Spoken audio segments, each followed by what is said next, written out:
I actually called it backwards engineering a relationship, where first you have sex and then eventually the feelings come because you've had sex enough times and now you're feeling something. And that happened to me all the time because the reality is women are impatient. The reality is in the time it takes to get those matches and text with them and so forth, I could have already met dozens of women that would have actually liked me. That's true. I would agree. Like, it's a huge, I mean, you man, hours. I would do hours every day. I was going to tell people, like, if you want to be good online dating, man, you need to do it hours every day. As soon as you wake up, on your lunch break, after It's like work. searching for a job. You have no idea if there's even potential for attraction with anyone until you've met them. You got to have that chemistry test. It was just like a fantastic date. Oh, wow. And she totally loved it, was totally into me. And then after that, I'm like, oh, like this was just a game for me. Like this was fun. I don't even like this girl. I realized just how much I messed up. I inadvertently and totally unintentionally have toyed with this person in a way that I did not intend to do. How as a woman do you keep yourself safe so that you don't fall into the trap of predators? And how as a man do you avoid getting used for meals from people that really had no desire to date you at all and were just there to use you?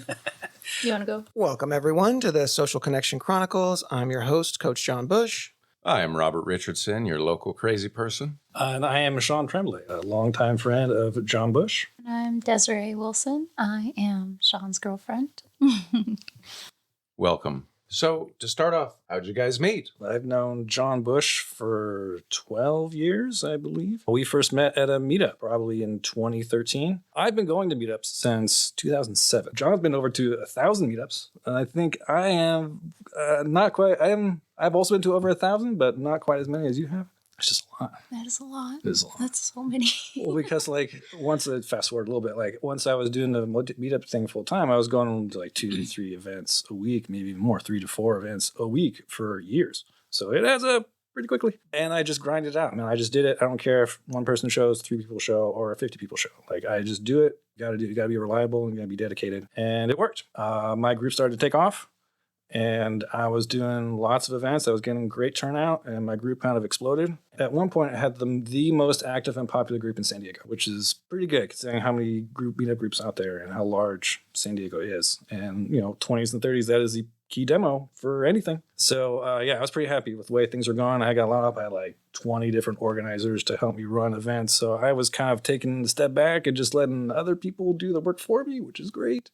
And it was fantastic until COVID. COVID kind of killed everything. And we're still kind of struggling to keep up from that, make up from that. And I've had some bad personal things happen to me recently. I told you my father died a year ago, so I kind of took a step back. And I also got the number one killer for meetup groups is I got a girlfriend, my sweet darling Desiree here.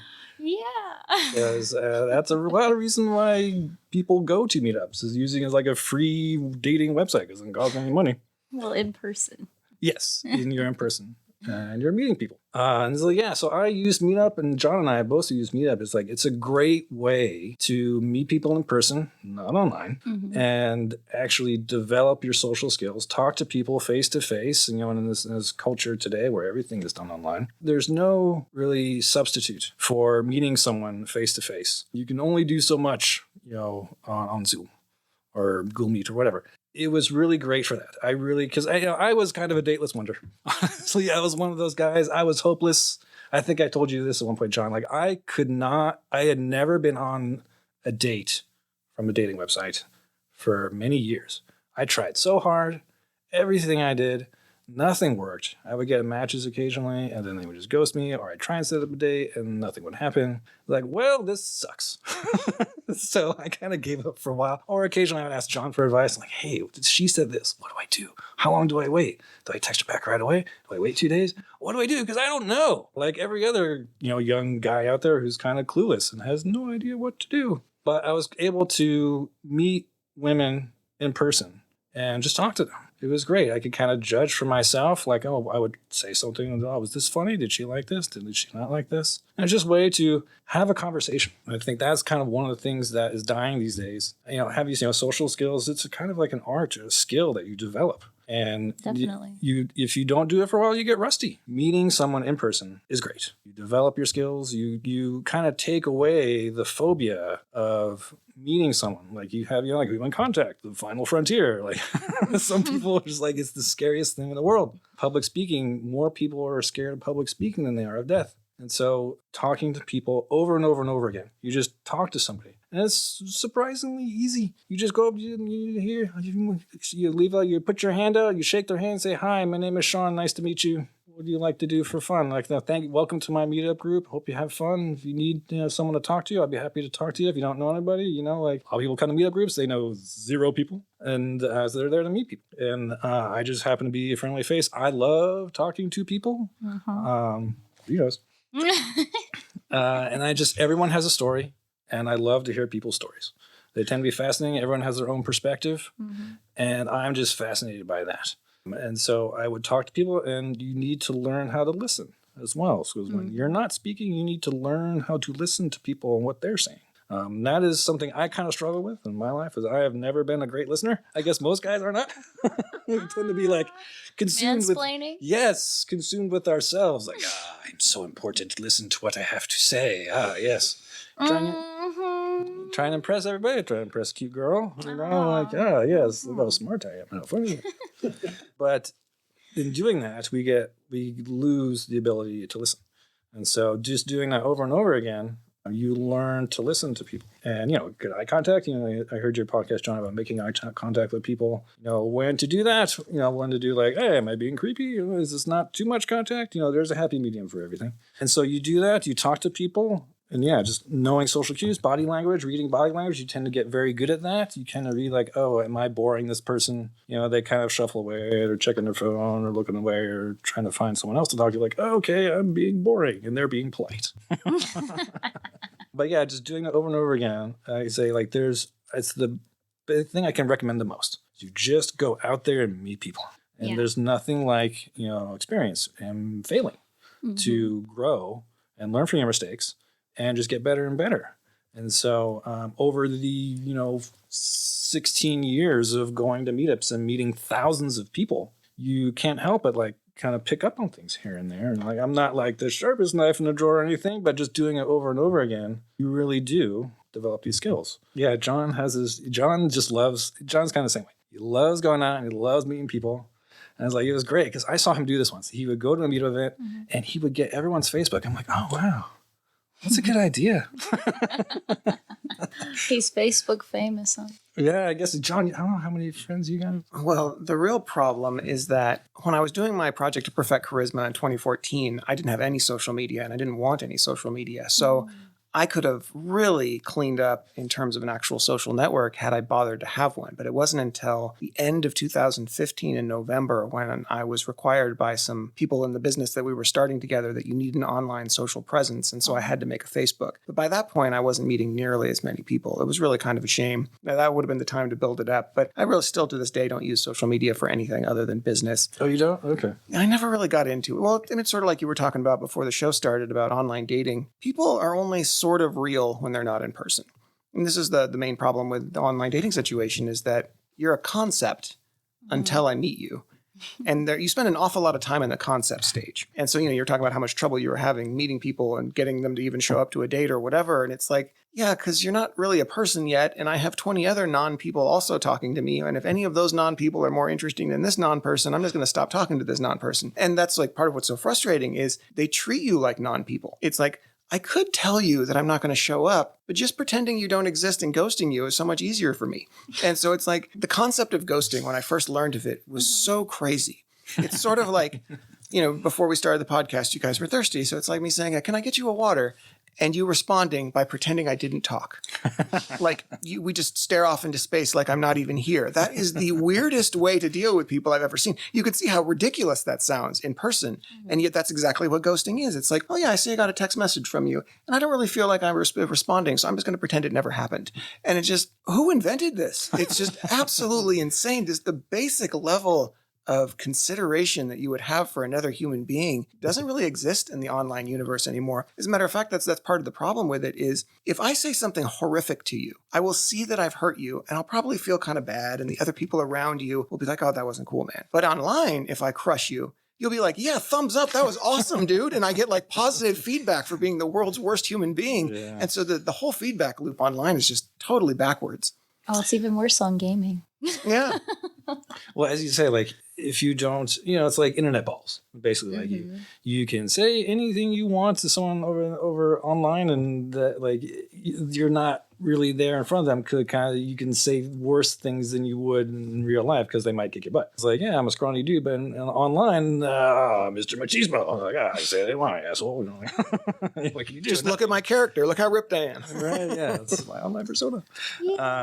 But yeah, and that's kind of a shame. And I'll just back up a little bit. So like, yeah, I used Meetup for dating also. So like, of course, I'm the head guy of this, organizer group, and all the girls, they want to come to the fun events and they want to know the main guy putting them together. And I meet a lot of girls on Meetup, and it's great because do it in person. Like you can see that, they're an attractive human being. They're a nice human being. They're fun to talk to. You can actually have a real conversation. Not like online, usually you have like 2-3 like sentences back and forth. Like, cool, let's go out for a date.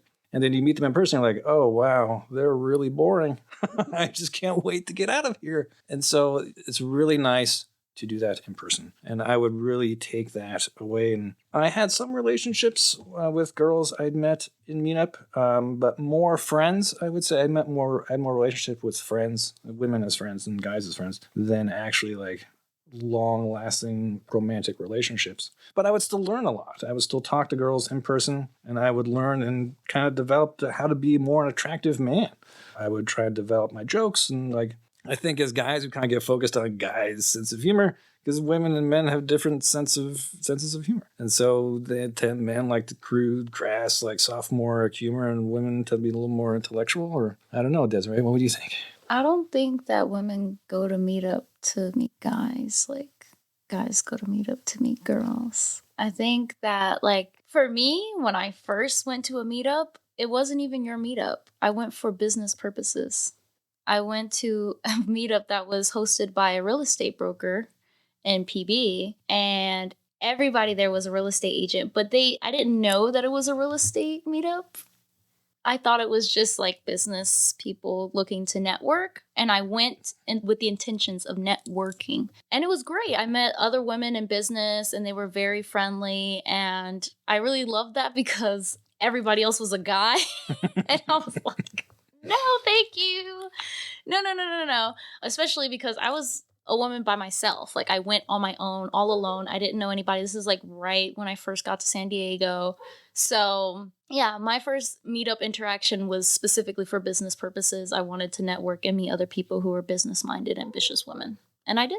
Yeah, Meetup is great for that. Networking works. It's not like, the old saying, it's not what you know, it's who you know.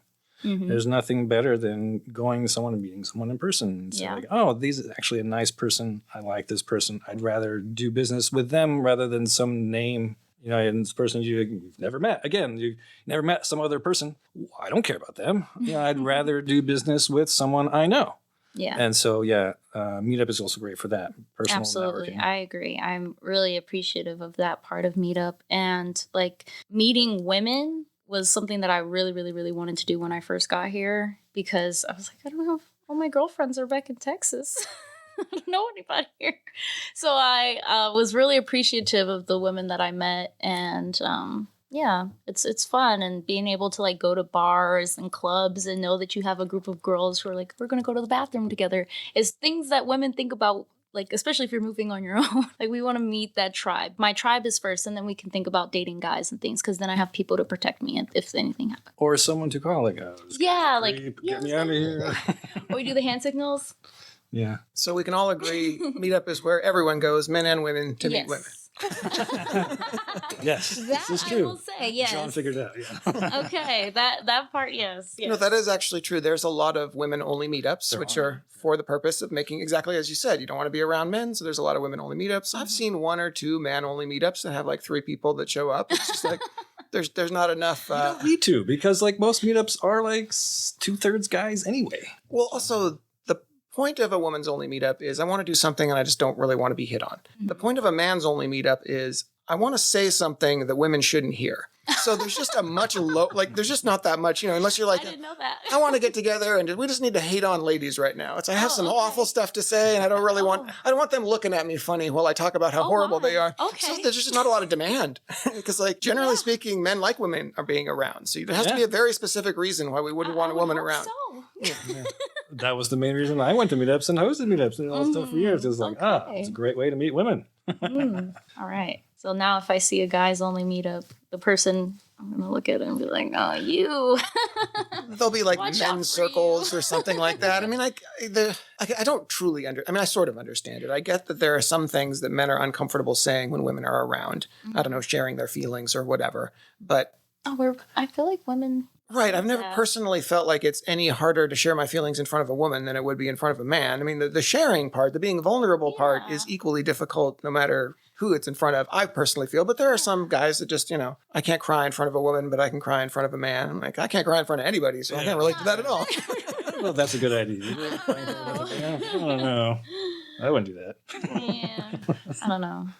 But I can't recommend it enough. Like anyone who has moved anywhere new, it's a fantastic way to meet people. It's a fantastic way to develop your social skills. Highly recommend. Highly recommend. And it's really nice because it's really what you want to make of it. Like the reason my group is so successful is I think that one of the biggest mistakes organizers make when they do a group is they pigeonhole themselves to one thing. It's like, I have a volleyball meetup. Great.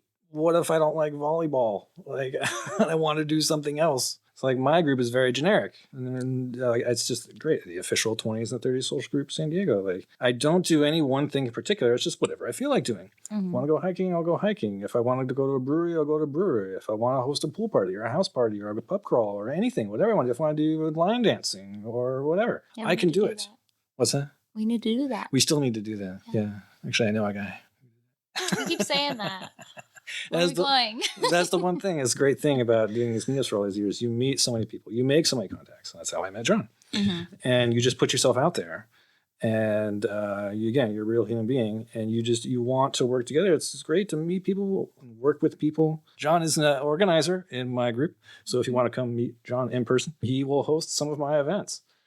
He used to host bonfires every 3 weeks or something like that. I did that bonfire every week. That was the reason every why. week. Back That's when right. Chris had the nightclub event every week, every weekend, Friday, Saturday, Sunday. It was a nightclub, house party, house/pool party, and bonfire. And so I did the bonfires every Sunday night. And that actually started because I noticed that most meetups took place in Sundays, took place in the morning up to about 2. And then everybody wanted to take the rest of the day off. And like, I'm getting up at 2. I'm like, this is the weekend. What are you lazy asses not doing out here, like having something? So I made my own event on bonfires every single afternoon and evening of Sunday, just so I would have something to do. And it worked. Well, Yeah, I would get over 100 people on occasion. Yeah, Wow. it was great. I mean, yeah, like I said, every weekend. That's probably more than I would do these days because, again, I'm still recovering from COVID, so it's hard. I would do bonfires with Brian. He's like, he's Mr. Bonfire. He was my co-host to do bonfires. We would do them every other Saturday in the summertime. These are on La Jolla Shores. It's a fantastic beach. It's really nice. You can do, at least you used to back in the day, you used to be able to do bonfires on the beach. Now they only let you do it in the summertime. But back when we were doing it, you could do it year round. So it was great. We were doing tons of bonfires. He would hire a band. Well, he would find them on Facebook or God knows what. I don't even know.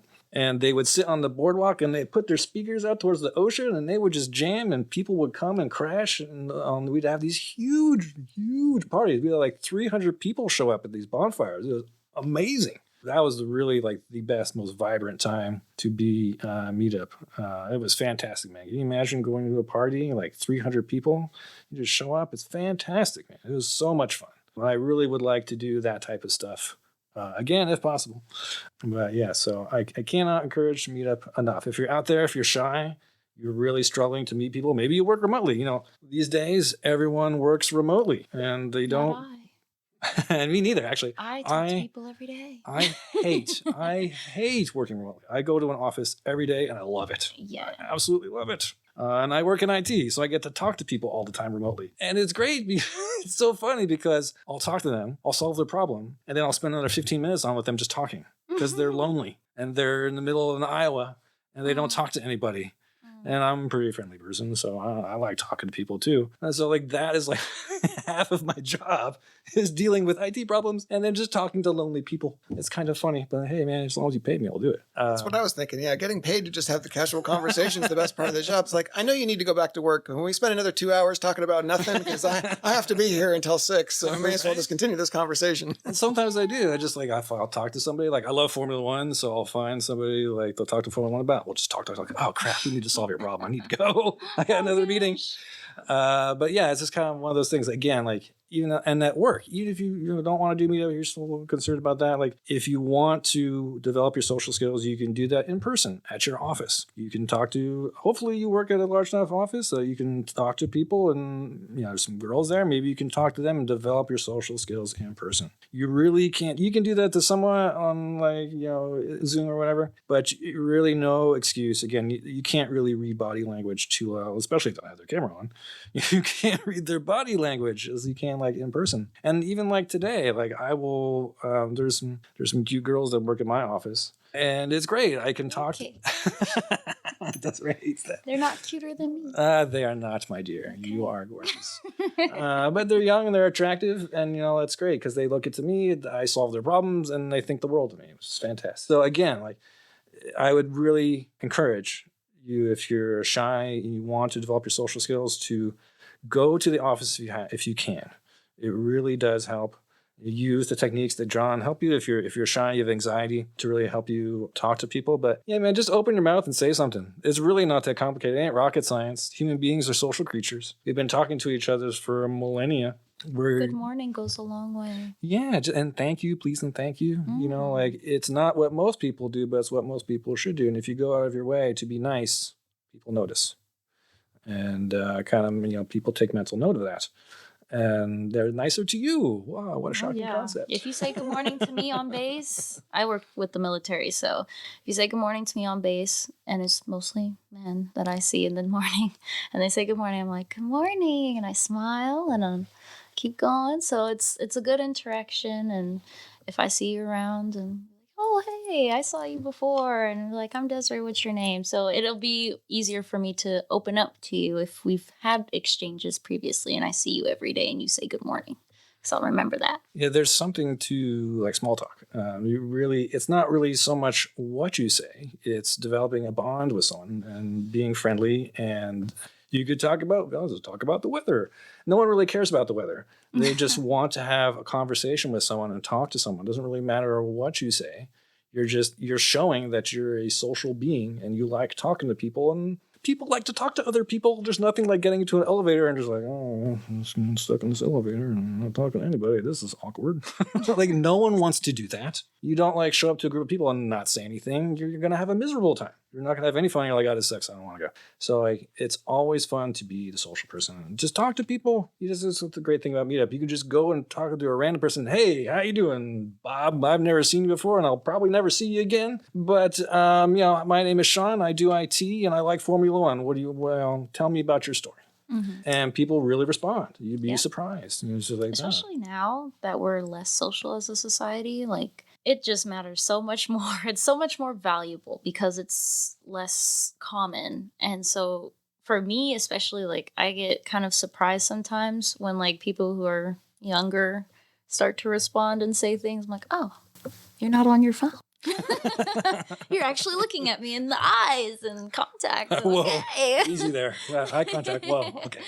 And I appreciate it, and yeah, I encourage it. It's good for both people. It's healthy. I guess, people get depressed if they don't have human contact.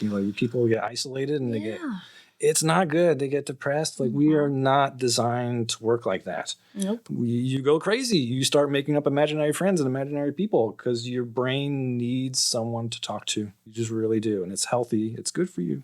It's healthy for your mind, body, and soul. Yeah. Mm-hmm. Or you connect too strongly with the people on the internet. Now you're QAnon because they were the only people that talk to you. Yeah, you get stuck in your echo chamber of doom. Yeah, it's definitely easier than ever to talk to people because people are so starved for attention. So the bar is so low for human interaction that people are desperate to cling onto whatever they can find. So people are so afraid to talk to each other. I don't get it. Well, I remember when I was first learning these skills far too long ago. I was taking a walk down a college campus, just trying to get myself into the right headspace. And so there's people walking around everywhere, but I'm totally in my own head. And somebody says hello to me or just says hi, and I didn't notice it. And so I'm just so stuck in my own head that I didn't actually hear that someone had said hi to me until this guy had already passed me. And I'm like, oh, hello. And I don't even know if he heard me. Mm. And I was thinking about that, and I kept walking. I'm like, from that guy's perspective, I probably that was not friendly on my part. Like, if anything, it looked like he probably annoyed me by interacting with me. Like, that would be the way that I would read this body language that I just gave if I were the other person. But the reality is he didn't annoy me at all. I actually felt really good that someone had spoke to me. It made me feel better. But that man will never know that because my reaction did not imply that. Yeah. And by the time I realized how much better I felt, he was gone, never to be seen again. And that really stuck with me, that you can have really profound impacts on people with just a minor amount of social interaction. And just because they don't look like they're so glad that you talked to them doesn't mean they didn't really appreciate it. You have to learn to distinguish between the I'm stuck in my own head and you kind of startled me versus the I'm genuinely offended that you dared to speak to me, because the latter pretty much never happens. Very few people are genuinely offended that you dared talk to them, but you will occasionally snap people out of the funk that they're in their own minds, but they appreciate that. And just because they didn't show it to you doesn't mean you bothered them. Absolutely. That was one of the things that, like, occasionally I would walk around and try and get feedback from people in my group. And that was one of the things I heard over and over again. Is like, wow, Sean, thank you for like introducing yourself and coming up to me and saying hi and being friendly, because I knew nobody here and I was terrified and I didn't even know if I wanted to come. But the fact that you were here and you introduced yourself right away. So I see someone come and I was like, oh, hey, how you doing? I'm Sean. Thank you for coming to my event. Like, if you don't need anybody to talk, if you don't have anybody to talk to, you can always talk to me. And I just heard over and over again, they really appreciated that, because it's nice.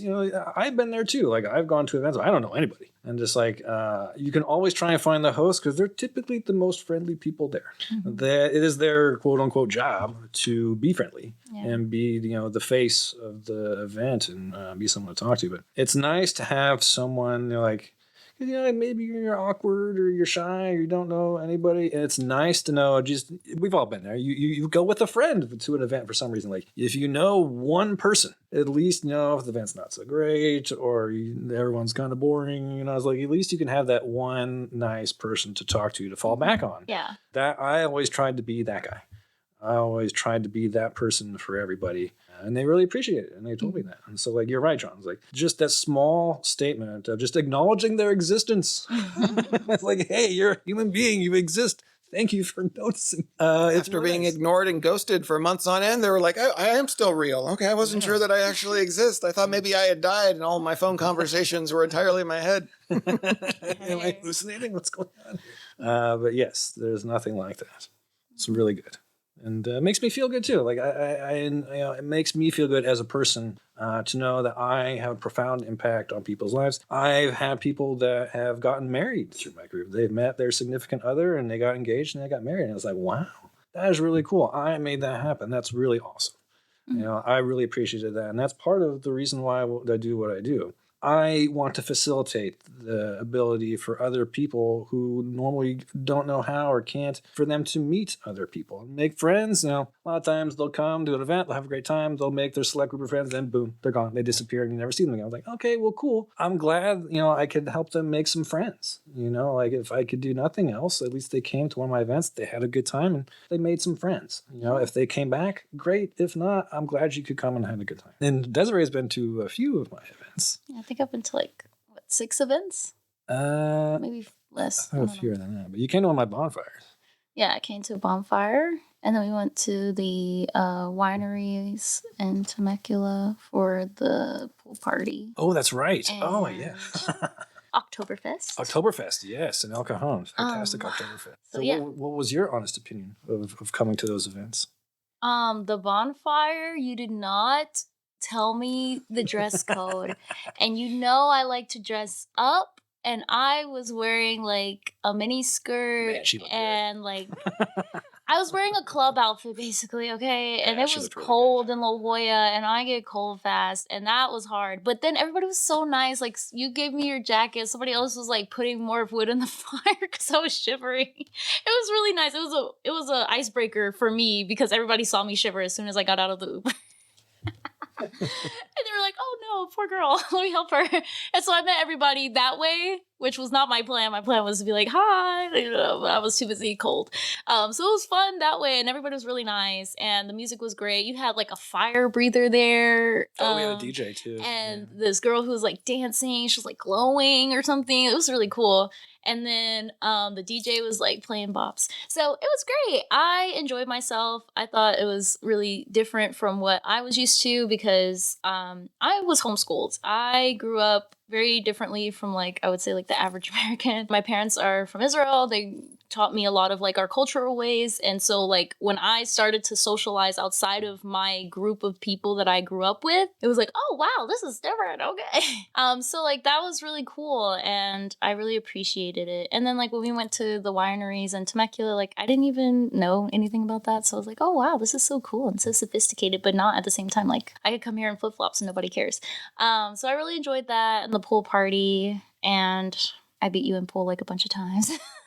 Oh, I think are you sure? You won like once. I was gonna say, I'm I think better I than beat you you at once. pool, okay? She's better than me in video games too. I am. Oh, this is a funny story. You'll like this story. We went to Dave and Buster's, and I think they had why did we go? I can't remember the reason why we went. Why did we go to Dave and Buster's? Yeah.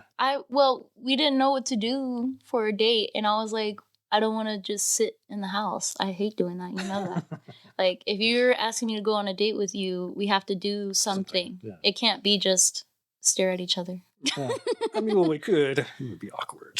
Yeah, no. But so we went to Dave and Buster's, and like I'm a gamer. I like playing video games. Like a lot of other guys do. I've been gaming for my whole life. So I was born in 1980. So I'm an old millennial. I grew up with Nintendo, the original Nintendo NES. In 1985, I got my first console.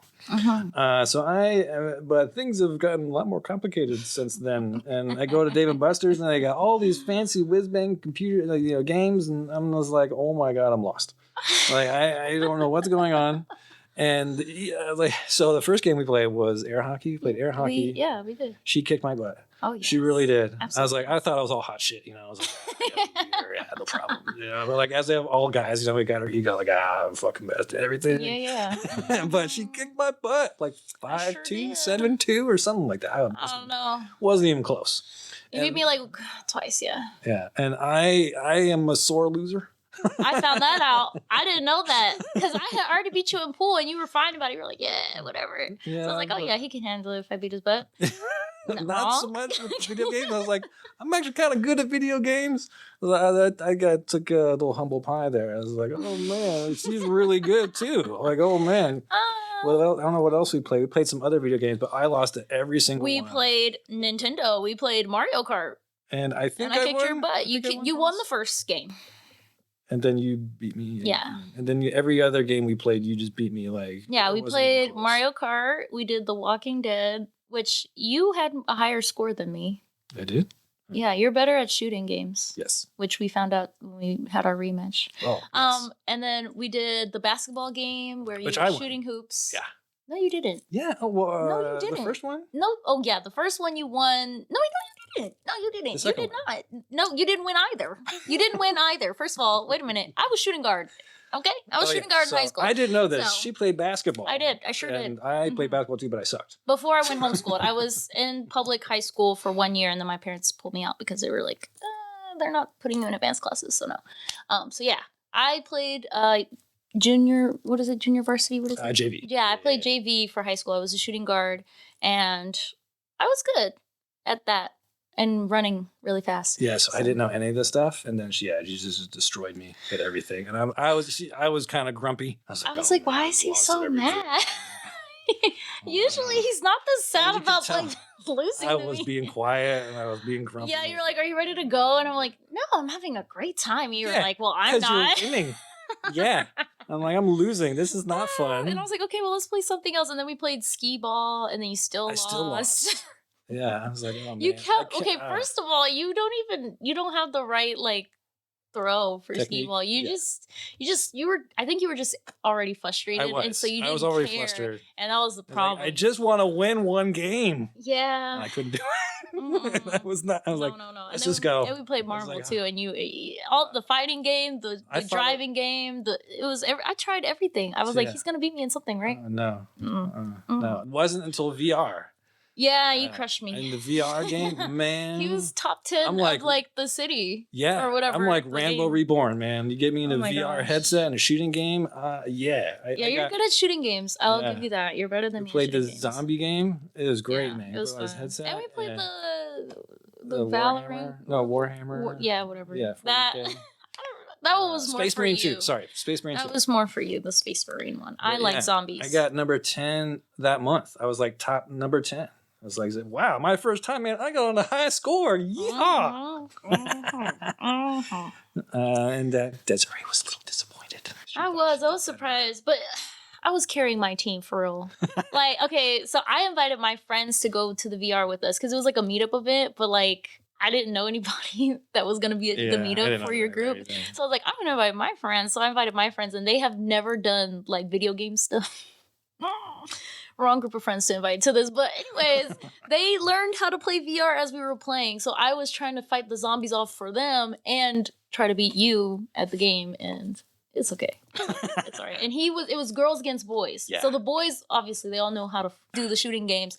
And then all the girls were like, oh yeah, we paint nails and like go thrift shopping. And because that's the group, I have different girl group friends. And this was the girl group that I go thrift shopping and paint nails and do stuff with like that. And it's okay. It's all fine. It's fine. It all worked out. It did. I mean, I won, fine. so it all worked out. You won. You won. Yeah, it's okay. It wasn't sabotage or anything. You didn't intentionally pick the No. worst people you could so he could finally win something. No, I didn't. I really didn't think about That's funny it. you say that because we were just talking about this the other day. Like women will lose on purpose. Oh yes, we do.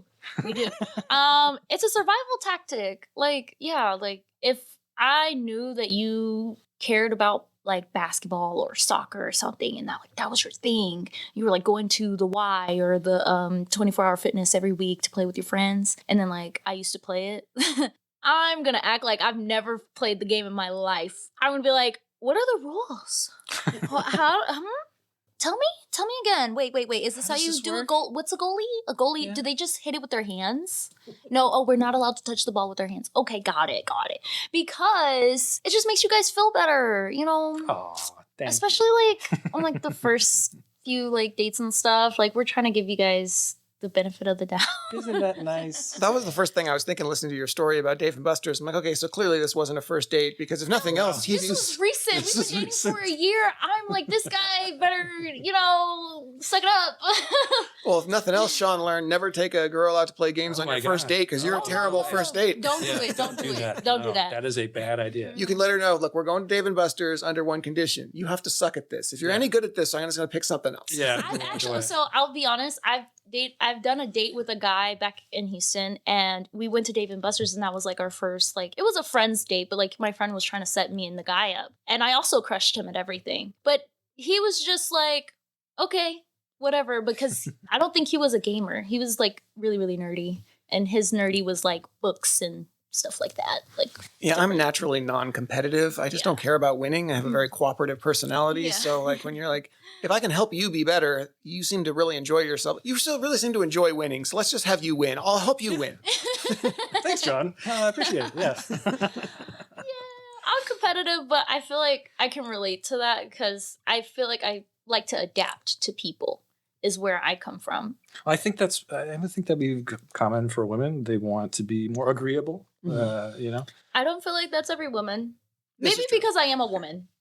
So we compete against each other and we also cooperate with each other. And I think that is a skill to have as a woman. Like you have to be adaptable with other women because other than that, you're not going to do well in life.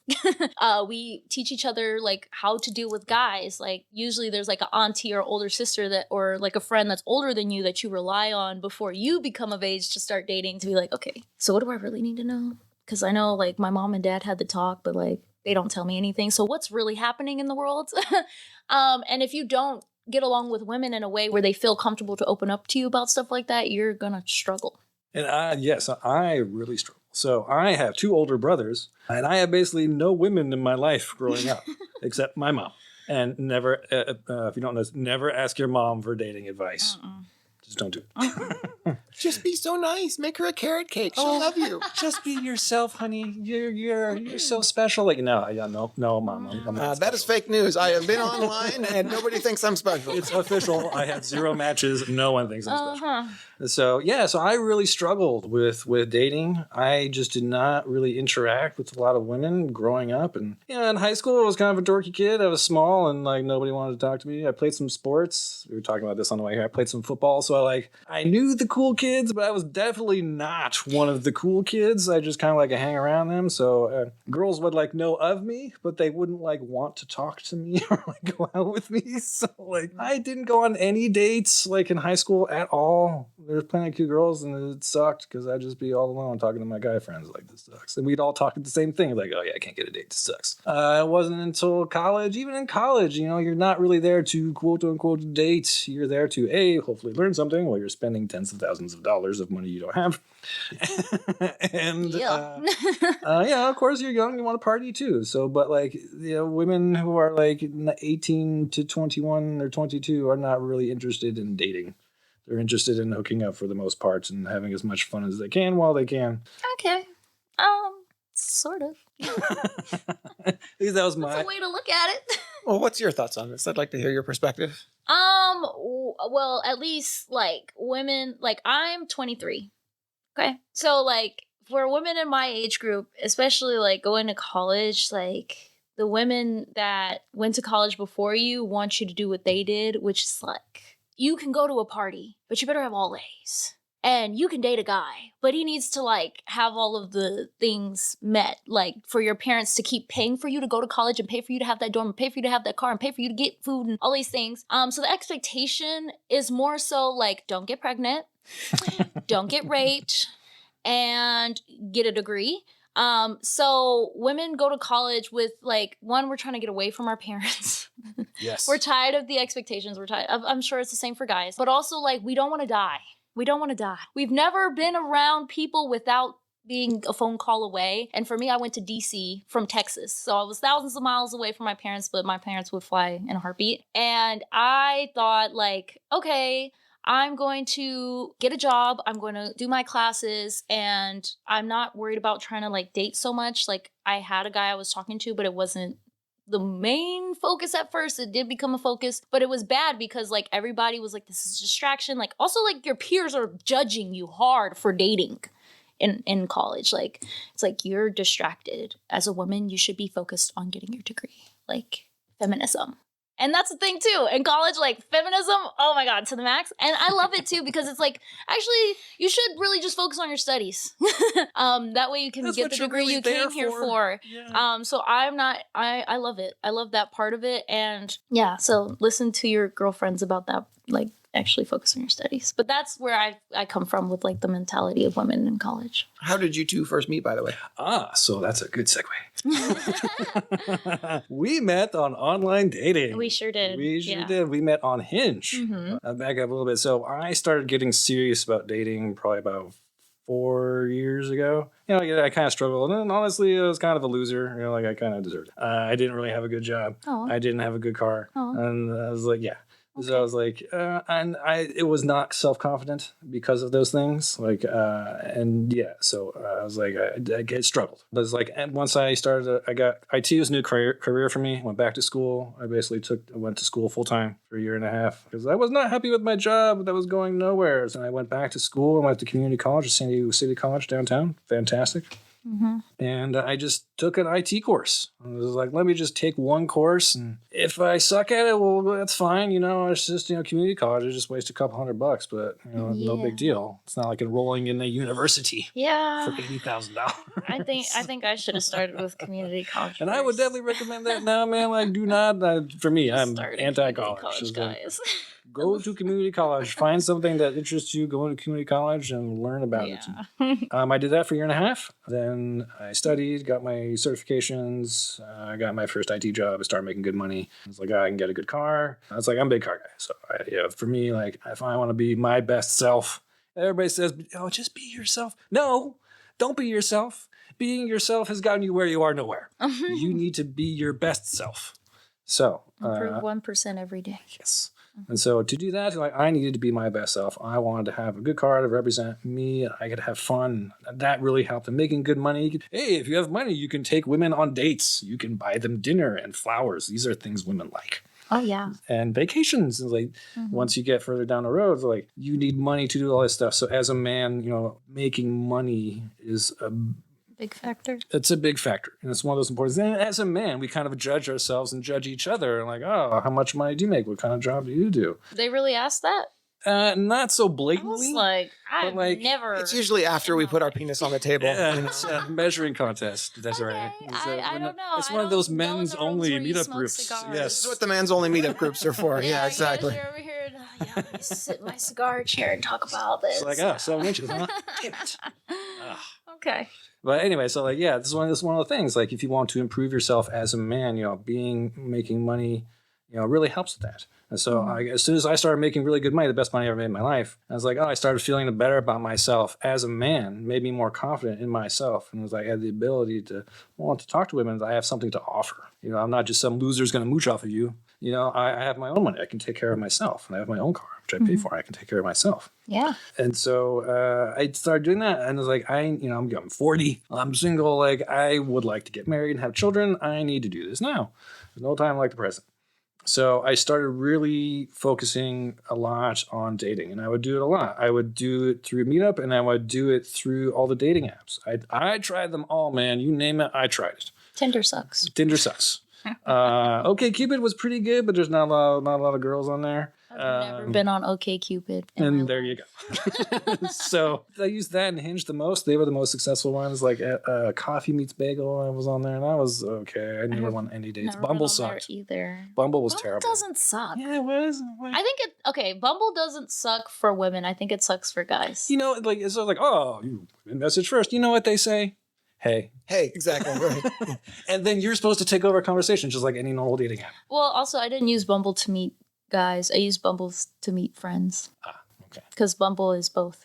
It is, but no, like nobody does it. Like you were there to meet people of the opposite sex. Yeah, I've hardly ever used dating apps. I only tried them on a couple of occasions because I would have clients be like, how do I do this on online dating? I'm like, I don't know. I've never tried online dating. And one of the biggest things that I found troublesome was I don't know any of you well enough to really want to date you yet. And I'm not going to know you well enough through text messages because you're not a person to me yet. You're a concept, and you're probably not that good at texting. Let's just be perfectly honest. Most people are not you don't really connect with most people through texting. I'm one of those people. I'm not a good texter. So rather than us asking ourselves the question of whether or not we think we're going to want to hook up or to seriously date or whatever, I just want to meet you and become friends. But nobody wants to become friends on online dating because their assumption is I'm here to date. Friends are somewhere else. Well, I once had a girl ask me, she goes I don't sleep with my friends. Why? Do you? And I'm like, of course. I only sleep with my friends. Why would I want to sleep with anyone that I don't even like enough to be friends with? So the struggle for online dating for me was I would like to meet you and befriend you. Then we can decide whether or not we want to sleep with each other. Or if nothing else, we can exchange Rolodexes. I think you would like to date that guy and you can think I want to date this guy. But everyone with online dating is just like, the moment I've decided that I don't want to date you, we're going to not talk to each other ever again. I'm like, this is an incredible waste of time.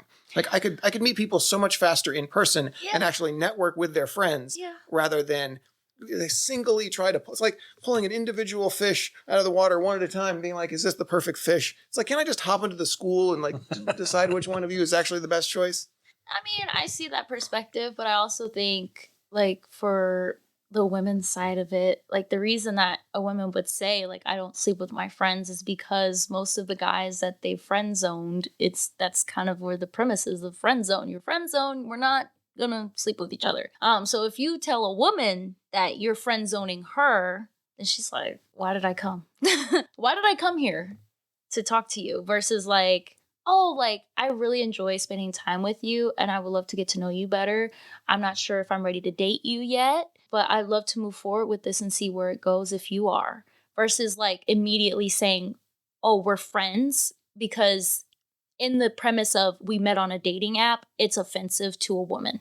That's where that comes from. No, I very much get that. Yeah. Well, part of the issue is that there's no chemistry, initially, and it's like, okay, but that doesn't mean this is where the interaction ends. Right. That is where friendship or whatever you want to, you don't even have to use the F word if you're not close enough to be friends, but a relationship. Well, essentially what it's saying is, okay, I've spent some amount of time getting to know you, even if it's relatively brief. Now I have a choice here. I can say that you have some degree of value that we could potentially be of use to each other in the future, or you are totally worthless. And all of the time that I have invested in getting to know you, I would flush down the toilet so that I never have to deal with you or anyone you know ever again. And the number of people that pick the toilet flushing option is incredible. It's just short-sighted is really what it comes down to. It's just lazy.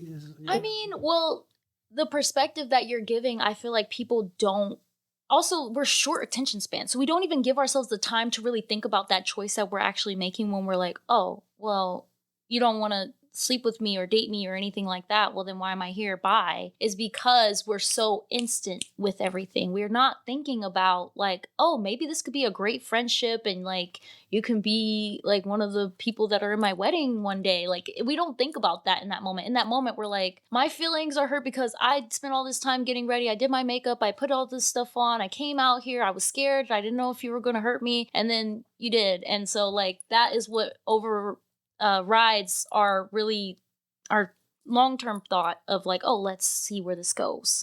So part of the problem, and something that I struggled with rather quickly, was I realized that men will be your friends because they're hoping to sleep with you sometime in 2037. This is true. And they're playing the long game. Yes, this is true. But with women, if she expressed interest in you and you don't express it back, they immediately feel rejected and never want to talk to you again. And so I found myself in this situation all the time where it's like, I don't know this. I'm not attracted to this woman yet. Now, to be fair, I'm not attracted to most people when I first meet them. I'm one of those people who almost never is attracted to anyone, at least initially. So, Really? yeah, well, it's very strange. One of the reasons why I'm the best wingman, because I'll go into a bar and the guy's like, I want to fuck her. And I'll be like, okay, I'll help you because I don't want anyone, because I don't know anyone yet. Like I need some amount of intellectual connection. I always joke, I need 4 hours of conversational foreplay. Sapiosexual. You're sapiosexual. Something like that. Yeah, whatever weird term you want to grant me. The reality is just like, I'm probably not turned on if you haven't spoken yet. That's okay. But I discovered like I'd have this problem where women were clearly interested in me and I wasn't yet. And I'm like, okay, so I have a choice. I can either pretend to be interested, or I can be honest. And if I'm honest, I will never talk to this person again because she will be offended and leave. Now, men don't have that problem because, like I said, we're playing the long game. Sometime in the next 13 years, I'm going to have sex with this woman and I will stick around every day while she calls me friend until that happens. But women don't do that. So I found myself in a situation where I was sleeping with people much faster than I wanted to because it was like, I have to find out whether or not I'm going to like you. And apparently I have to have sex with you first because that's the only way it's going to work. I actually called it backwards engineering a relationship where first you have sex and then eventually the feelings come because you've had sex enough times and now you're feeling something. And that happened to me all the time because the reality is women are impatient. So are men. I'd say that, yeah, like I think that goes both ways. And I think that it's not just like men and women just are impatient. I think it's because we've been so geared towards that by society as a whole. And it's unfortunate because I do think we should appreciate the value of what like sex is and like learning another person and things like that. Like I think it's lost so much value because of how rushed and instantaneous we are with our choices and how we date and how we talk to each other and how we interact. And I don't know. I don't think we'll ever get back to what it was. And I mean, I'm fine with that. I just hope that we evolve to a point where we can meet in the middle somewhere. Yeah. Yeah, there's been a lot of bad advice that gets pushed out there, especially for women. And yeah, the sleeping with people way too fast thing. Obviously I'm a little odd in that I can't tell you the number of times that I'll have some variation of the situation of, I don't want to have sex tonight, or I'm not having sex with somebody on the first date. And my thought is immediate relief. It's like, oh, thank God. Like, I don't say that out loud, but it's like, well, first of all, the first time you have sex with somebody is a job interview. You need to do well or else it's never happening again. So it's like, I'm not here to enjoy this. I'm here to perform well. So being told I don't have to have the job interview is great. It's like, okay, phew, that's fine. I don't have to. I can relax. That greatly, exactly. It relieves my stress. There's so many things that you got to work, because you got to make sure you save enough energy for it and you got the right frame of mind and the right everything. It's like what I would eat for dinner would vary depending on whether or not I'm going to have sex because you got to perform. So it's just like, this is true. It's not a wonderful win. I'm much more of an afternoon sex kind of guy. Let's not do dinner. I mean, it is like as a man, like I do kind of the same thing. We put a lot of effort into like, maybe to put a lot of pressure on ourselves, like I need to do a good job, or this is the only time I'm gonna have sex with this woman. Like, and yeah, it's like like we do that. Like, oh, what am I gonna eat for dinner? When did I last do my thing? And like, when did I last do the one-legged warm up? When did I last do that? Is that gonna impact my my ability to perform? Like all these things we think about as a guy, because like as women, like you have your orgasm and you can have 1,000,000 of them. I was like, as a guy, well, we've got one shot. And it better be a good one. Well, we still prepare too. Yeah. Yeah, like there's a whole preparation process. And then also like, I don't know about everyone, but like I'm a germaphobe. Like, no. Like I need to make sure that I'm clean, that you're clean. Like I would prefer that everybody showers, and I would like to like watch, like, okay, let's make sure that we're all clean. Okay, all right, I'm ready. And then like just making sure like I smell good, like I put on different fragrances, and like a lot of guys want women to be shaved and stuff like that. So like it's a lot of preparation on each side, and I appreciate the preparation that you make, and I also make sure that I prepare myself too. So I think like it's both ways, and also like being nervous about like, is he gonna choke me and hurt me, or is he gonna listen when I'm like stop? And like having that kind of safety is hard to have if you just got to know him 3 days ago or something, you know? So I don't know. Yeah, that's my take on it. But that is one of these things, you know, deal with like online dating is like, you don't really know these people all that well, you know, like you barely know them. And like, I would say meeting and dating someone in real life is very, very different than swiping on a million different people and hopefully like you. I think I told you this, Desiree. I actually made an impromptu spreadsheet on how many people I would swipe right on and how many matches I did. And out of those matches, like how many dates would I actually go on? And out of those dates, how many times would I have sex? So I could calculate, okay, if I would do 30 some match. I'd do like 33 matches, 33 swipes a day. And out of those, I would get one match. So on average, I would get one match a day. And out of those, I would probably go on a date like maybe once a month. So out of 30 matches, I would get one date. And I would probably have to date several women, probably like 2 or 3 to actually have like a second date. That's a lot. Yeah. Couldn't be me. And so I don't even like Excel. Excel, what? If I'm not getting paid to do it, no thank you. Well, I was just rather curious because like I was like, how many swipes do I have to do in order for me to have a girlfriend? I feel like that's very much so a guy thing because women don't. Maybe it's just an IT thing. I don't know. Yeah, that too. I mean, I'm sure there are women who struggle with also getting like swipes and like getting dates, but like, I feel like for a lot of women, it's not that serious. Like, I go on the app and I swipe on who I want, and 9 times out of 10, they like me too. Yeah, it's very different than male and female. Like, they have like 100 likes. But it's all of the dating apps. All of the dating apps have extreme skews, except something like Christian Match, where you're trying to find the guy that you're gonna not have sex with until you marry. Yeah. If you're practicing abstinence, good for you. Couldn't be me. But like, also like I got banned from Tinder because I put on my profile, like, if you just want to hook up and you're not willing to like open the door for me and like be chivalrous and blah, blah, blah. I put like a whole bunch of stuff on there, and then like somebody reported me and like I can't go on Tinder anymore. So I'm like, wow. I can understand.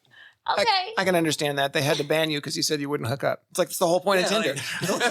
I was like, okay, so basically I am not who you want on this app. And so I was like, bet, I'm never getting on this app again. And I didn't. And so yeah, like that's what got me to like explore the other apps. Like I started Bumble, and I was like, Bumble is for friends, is what I figured out, because I met more women likes that I would talk to. And I never actually met anybody in person on there. It was just like friendly chit chat. And I was like, okay, well, I could do this with my sister or something. So I didn't really like Bumble either, because I was like, okay, I don't really want to make friends. I have friends. And then Hinge was, I don't even know why I got on Hinge. I don't remember. But it was very random because I don't usually explore that much. So for me with Hinge was like, it was a different vibe because you could like see a whole lot more of the person's personality than you could on like other apps. Like they have to like answer different questions. It's more pictures than the other apps. It's not like fishing and what is it? I don't know. I was in Texas, so it was a lot of guys who had the fishing thing. It was a lot of like, I love going to the Houston Rockets game every weekend. I was like, I'm never swiping on either of you.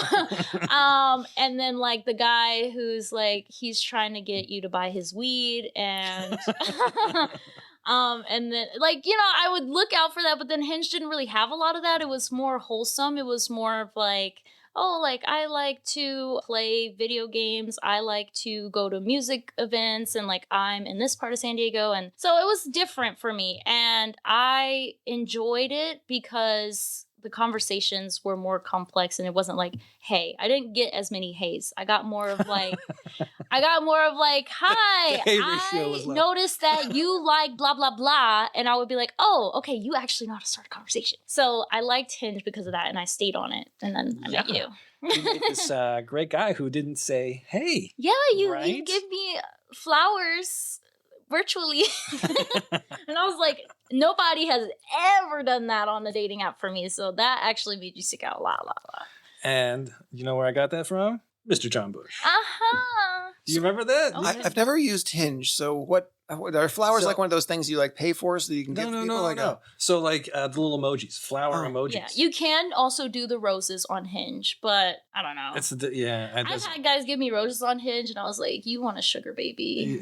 Yeah. But like, And nah. I was looking. So one of those things as a guy, you need to have a good opener. You really Yeah. do, something that makes you stand out. Yeah. Otherwise, you are getting nowhere. Nope. And so I was struggling with that.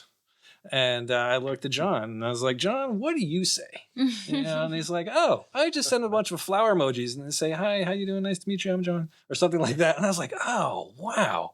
What a great idea. I'm going to do that. Yeah, and it felt so worked. special. I was like, oh, flower emojis. I had a great opener back in the day. You did? What was your opener, man? I charge $1,000 an hour. Thank you very much. Ooh, that's a good Oh one. my. That's the truth. Wow. Okay. I was a host in Tokyo. Oh, yeah. Right. I wanted to ask you about that. I was like, wow, like how did you get into that? Well, I went over there with a female friend, and her family threw me out, so I ended up homeless in Shibuya. Oh wow. Then I ended up meeting another gal there who's like, well, anyhow, she was her father was Yakuza. Oh. And the Yakuza are the ones who run all the host clubs. Oh, okay. So she took me home, and her dad was like, well, you need a job? I'm like, okay. And so I ended up working at one of the top host clubs in Wow. Shibuya, and I was the top host at that club. Wow. I was booked solid weeks in advance. Wow. So, yeah, That's incredible, man. that typically works. I charge $1,000 an hour. Yeah, that'll work. Okay. Yeah, to be fair, Desiree said she didn't like the rose thing because it means you were looking for a sugar baby. She didn't say anything about a sugar daddy. So yeah. Yeah, no. I mean, well, no, like, no, I would be You're the sugar mama. baby. Yeah, I exactly. would be the sugar baby because you spent money to get my attention, which means you plan to continue to spend money to get my attention, which is what I'm gonna have you do because you've already set the groundwork for that. So yeah. So that's why I don't. Yeah, that works out well then. Perfectly. You found a free way to offer flowers because, yeah, the trouble with having spent money to offer a rose or whatever it is that you call it is, it just sort of sends the wrong tone. It's like I'm just kind of tossing money at girls to see if any of them will respond. And what you did was the same level of attraction or whatever. I mean, the same level of like, I want to show you that I care, but in a free way that was different, obviously, because you did it, uniquely rather than. Yeah. I just hit like all the flower emojis one right after the other. Mhm. And I was like, okay, cool. Let's just try this and see how it works. This is, John's got good advice. And so I'll just try this. And man, it works great. Yeah, I think I was one of every flower that I had on my phone with, I brought you flowers. Yes. And that was like my opening line. Yeah. Yeah. So the greatest thing, JB, oh my God. Sometimes he drives me completely nuts, but this is hilarious. So he openly says he's the cheapest guy in the world, and he refuses to spend any money ever on a girl. Oh wow. Ever. Okay. Because then he knows that they're actually interested in him and not the money. Okay. And that's the most brilliant thing I've ever thought of. It's like, God damn it, why didn't I think of that, you son of a bitch? Okay. So how do you do that? Well, like I'll invite you to my house and I'll cook for you and that kind of thing. So it's not like you're technically Okay. there's not a manner of unwillingness to share resources. Mhm. But okay, so one time, really early on, So that's why they need to be friends because no woman would ever go to your house if they didn't know you. well, that's part. I mean, to be fair, I've basically never met anyone through online. I mean, I guess I met a few people through online dating when I was trying to do it, but it did seem like an epic waste of time because the reality is, in the time it takes to get those matches and text with them and so forth, I could have already met dozens of women that would have actually liked That's me. true. I do agree with you. Like, I think back on it and I'm like, I think the only reason that I was able to do the online dating thing is because I had so much free time. Yeah. It's Right. like, I would agree. Like, it's a huge, you It's man, so much hours. I would do time. hours every day. I was going to tell people, like, if you want to be good at online dating, man, you need to do it hours every day. As soon soon as you wake up on your lunch break after It's like work. searching for a job. Right. And so if your goal is I want to date, but I also don't want to have to get off the toilet seat, I can understand the appeal of online dating. But if I would just much rather go out there and meet people in person, and especially when you look at the amount of time some people want to wait before they'll meet you for the first time, you have no idea if there's even potential for attraction with anyone until you've met them. You got to have that chemistry test. It's just a gamble, Yeah, exactly. All of the time spent up until that first moment of meeting one another is essentially wasted time, because alternatively, I could just go out anywhere and turn to anyone and say hello, and now I am already ahead of that person that I've been talking to for 5 months on the online dating app. Exactly. Yes. Yeah. So it's just horribly inefficient. I agree. But That's one one of the think about like those dating shows too, like where they have them not meet each other and then they like meet right before they marry, and I'm like, oh wow. Get Or married like at the first sight. catfish one too. That one's crazy. Gosh, no. So when I was first working on my social skills and I was practicing all these things that were not really part of my own personal character, you know, trying to build confidence and all that kind of stuff, I met a girl at a party, and she showed me her phone of these guys that wouldn't stop texting her back even though she was ghosting them. I'm like, oh, apparently that's something I'm not supposed to do. That's good to know. She was like a man that she just met, like mocking this guy for the 13 texts that he sent her since the last time she replied. I'm like, oh, okay. So I was totally new at this. I'm like, okay, that's definitely something I'm going to not do. Yeah, don't Because do that. Don't 13 text anybody ever. apparently that's a bad thing. Yeah. And so, it was like a Friday or something like that. And I just got this idea. It's like, so I'm going to ask her out to do something. It's like, okay. She goes, what are we going to do? I'm like, I'll let you know when we get there. And so now I had like 3 hours to figure out what we were going to do. And this became a game. So like, I took her name. I looked up a street that her name was after. We made like chocolate covered strawberries on the beach. It was just like a fantastic date. Oh wow. And she totally loved it, was totally into me. And then after that, I'm like, oh, like this was just a game for me. Like this was fun. I don't even like this girl. Oh no. And I realized. So you reversed the right, exactly. positions. I realized just how much I messed up. I inadvertently and totally unintentionally have toyed with this person in a way that I did not intend to do. Now, thankfully, it's relatively easy to fix, because and if you want to be unattractive, just do the opposite of all the things that you were doing that it's worked easy. before. Just text them a million times. Exactly. At some point, I'm like, okay, how do I make it so that she doesn't want me? And I'm like, I just became kind of clingy and needy, and it was over. Dude, So it was like, it was super easy. Yeah. And women are always happier when they're the ones that dump you. So just make sure, Oh yeah. make it easy I on love them. that. I'm like, okay, great, bye. It's like I'm there's, sorry this doesn't work out, but bye. It's like the 1 a.m. text. Hey, what you doing? Are you up? yeah. So I had already screwed up by giving her too good of a time. So I undid that so that she could happily leave, and then we were both happy, but she didn't need to know that it was on purpose. Because I don't want to hurt her, and it's much easier to make her unattracted to me. But what I realized right there was, when you take people out on dates that are not representative of your normal behavior, that's false advertising, Yeah. and it's not a great idea. No. Now, the reality is, if I never went to another restaurant for as long as I lived, I'd be very happy. I have no desire to eat out. I'm willing to do so if people want me to go, but I don't really want to. So if I'm taking you out to restaurants, I'm lying, essentially. Like, this is not something that I'm going to be doing regularly. Now, what I love is conversation and social gatherings. So Desiree was giving me the side eye, which she so likes to do. But I'm behaving badly, I guess. You didn't do anything. Doesn't mean that he wasn't misbehaving. As I usually. I assumed that was an accusation of you used to take me out and now you don't. Well, it was like, well, is that what's gonna happen kind of thing? Because okay. he's consistent. Like, I'm consistent too. Like, we were talking about that. Like, you like that I'm reliable about how I behave Yes. and how I do my things, because I've been pretty straight from the jump. Yeah, she asked me, like, why do you like me? Yes. Like, and beyond like the physical, like she's cute. But like one of my big pet peeves is reliability or unreliability. It's like, if you are a girl and you are flaky, that will drive me nuts. There's nothing I hate more than unreliable women, because I will go like you, John. Like, I will go to a lot of effort to make a nice date, to be like a good gentleman and like plan something and really nice. And if you just toss that away carefree, like, oh, sorry, like they text you like half an hour before, like, oh, sorry, I forgot, I'm hanging out with my girlfriends last night, we're doing her hair. Like, are you freaking kidding me?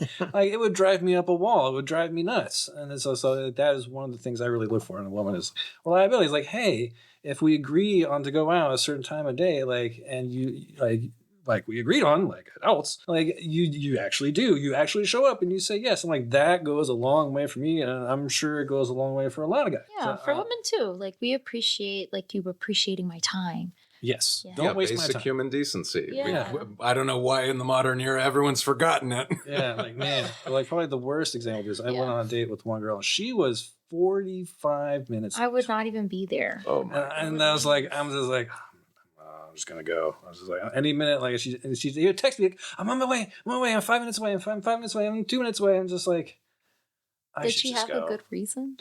No, not really. She forgot. Was it that? And no, she didn't tell me at the time. I didn't know, but she lied and she said she had a kid and she didn't tell me. Oh. So in reality, she's having trouble finding a babysitter and she was just late and she didn't want to say that to me before we even met.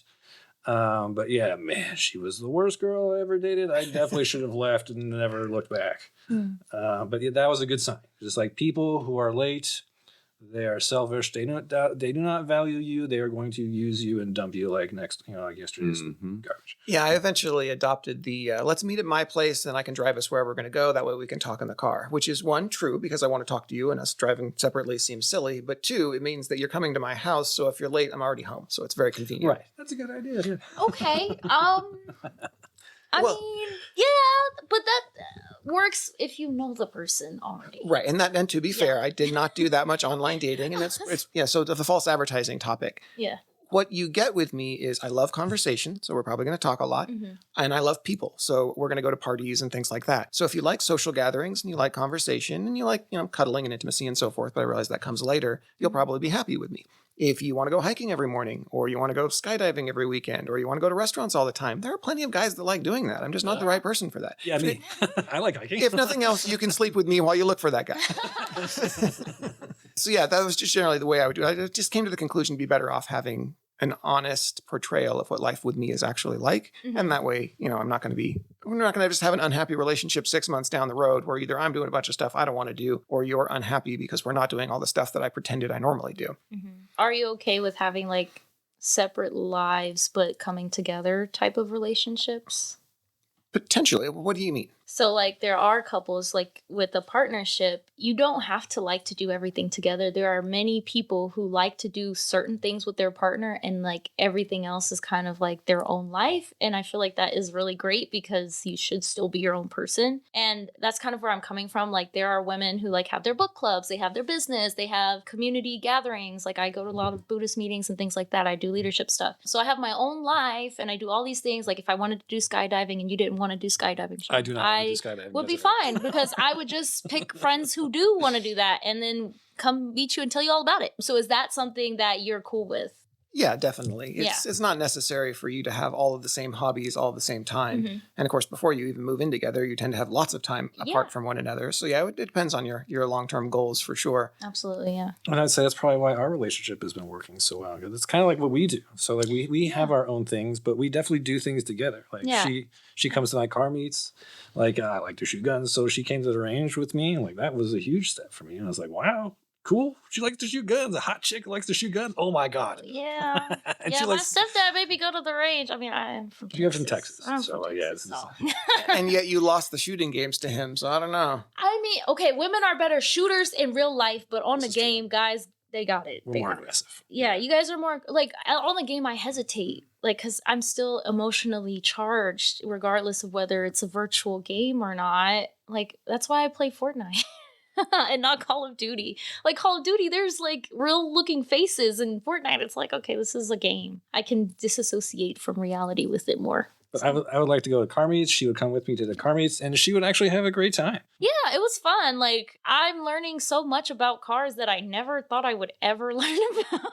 I was like, okay, this is definitely for you. But it's fun, and I love the purple cars. I love purple and pink cars whenever I see them and I see the women drivers. Oh my gosh, I freak out. I'm like, oh my God, I have to tell you, your car is amazing and it's so sparkly and it's so cute and I want it one day.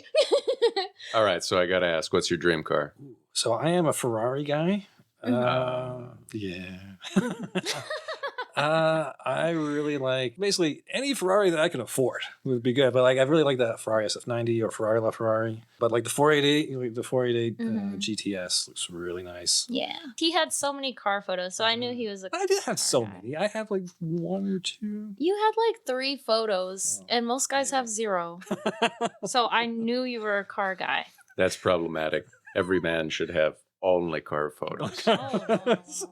No. While holding Because fish. there's Yes. While holding fish. Oh no, you're never gonna get swipes. You're gonna get like one every year.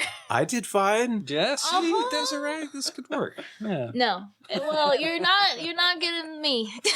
I'm not swiping. Well, I got you, baby. Well, you didn't have fishing photos. I did not have fishing photos. Yeah, and the car photos were nice. It was like a museum car. Yeah, I went to the and I was like, Peterson oh, he Museum. likes going to LA. museums. Excellent He's museum. intellectual. I can have an intellectual conversation. Yeah. So, like, Um, what did you think of our first date? Our first date, everybody. It was very exciting. I thought you were kind of forward, to be honest. He was like, I'm dating because I'm getting older and I want a wife and true. children. Yeah. And I was like, Well, you asked me. I mean, yeah, I kind of figured that, but dang. Okay. And then I was like, okay, yeah. So, like, what do you want in a relationship? And I asked him more about, like, what he was looking for, what he likes to do, things like that. But, like, first off the bat was the restaurant. Like, I was very impressed because I'm vegan and he's not. And I put it in my dating profile, like, I'm vegan, just so you know.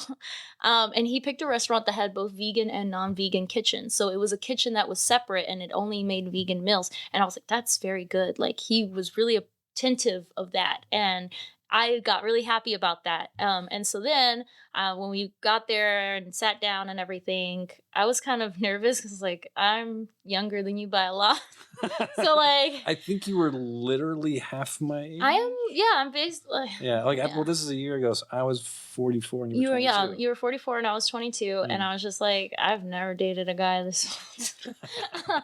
So we're gonna see how this goes. But my friends kept saying, like, you should date older men because of how mature I act, and I don't necessarily bond closer to people my age. I bond with people, like, even my friend group of women, they have children or they're starting to have children or they just got married or they are, like, a little bit older, and I just prefer that because of the things that I've been through and the way that I grew up and the traditional lifestyle that I kind of live. So that's what works for me. And so Sean being more of a, he was traditional but not at the same time, and I like that because I feel like that's how I am. I'm like, I'm kind of like in the middle. I like a balance, and he gave balance, and I was like, okay. And he's really good at taking care of things that I don't want to take care of, like planning the date, because I don't feel like that's my job as a woman to plan the date unless I'm like, I really, really wanted to do something for you.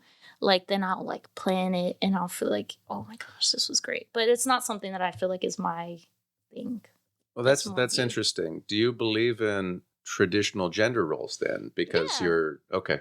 Yeah, like I said, like, my upbringing is kind of different from others. I come from a family background that is from Israel, and if you know anything about Israel, yeah.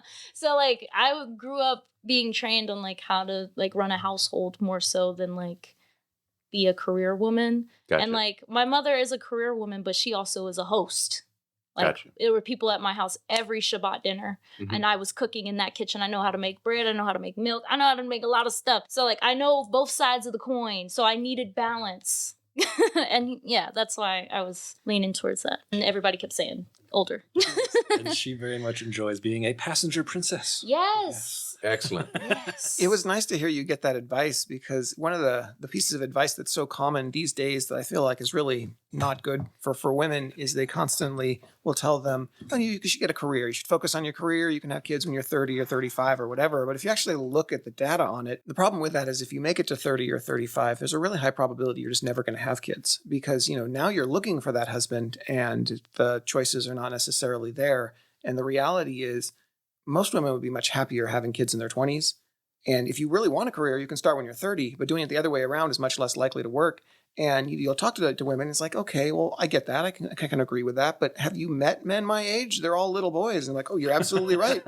I would have been a terrible mate for you at your age. The reality is I was just way too immature. The problem is that you're dating in the wrong pool. You should be looking for men that are older than you, because that's what it's going to take to find somebody who's grown up enough. Yes, I agree. And the thing is, though, is it's dangerous to date older men at the same time. Because there are still predators, even if you're both adults, it can be perceived as predatorial for some men. They do it that way where they purposely date younger women, not for the sake of like, oh, I just want to have one who is able to have kids and able to take care of them. But like, oh, I want you because you're not going to tell me that I'm doing something wrong, and you're easy to manipulate, and you're easy to like Stockholm syndrome and, all of those other darker narratives that happen. And that goes through a lot of women's minds when they decide to date older. Like for me, that was why I held back on it and I kept trying to like find guys. I was like, I slowly gradually went to the point where I was like, okay, I'll date Sean even though he's a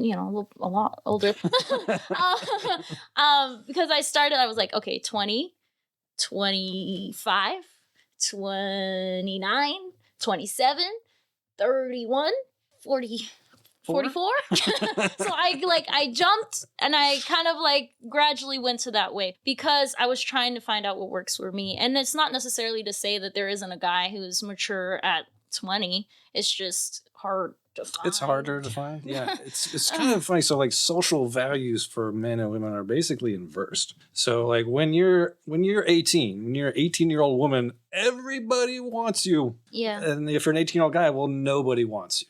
What do you have to bring to the table? Yeah. Well, as a man, you're expected to have money and provide for women. Like, you're 18. You just graduated high school, bro. You got nothing. You probably don't even have a car, let alone money.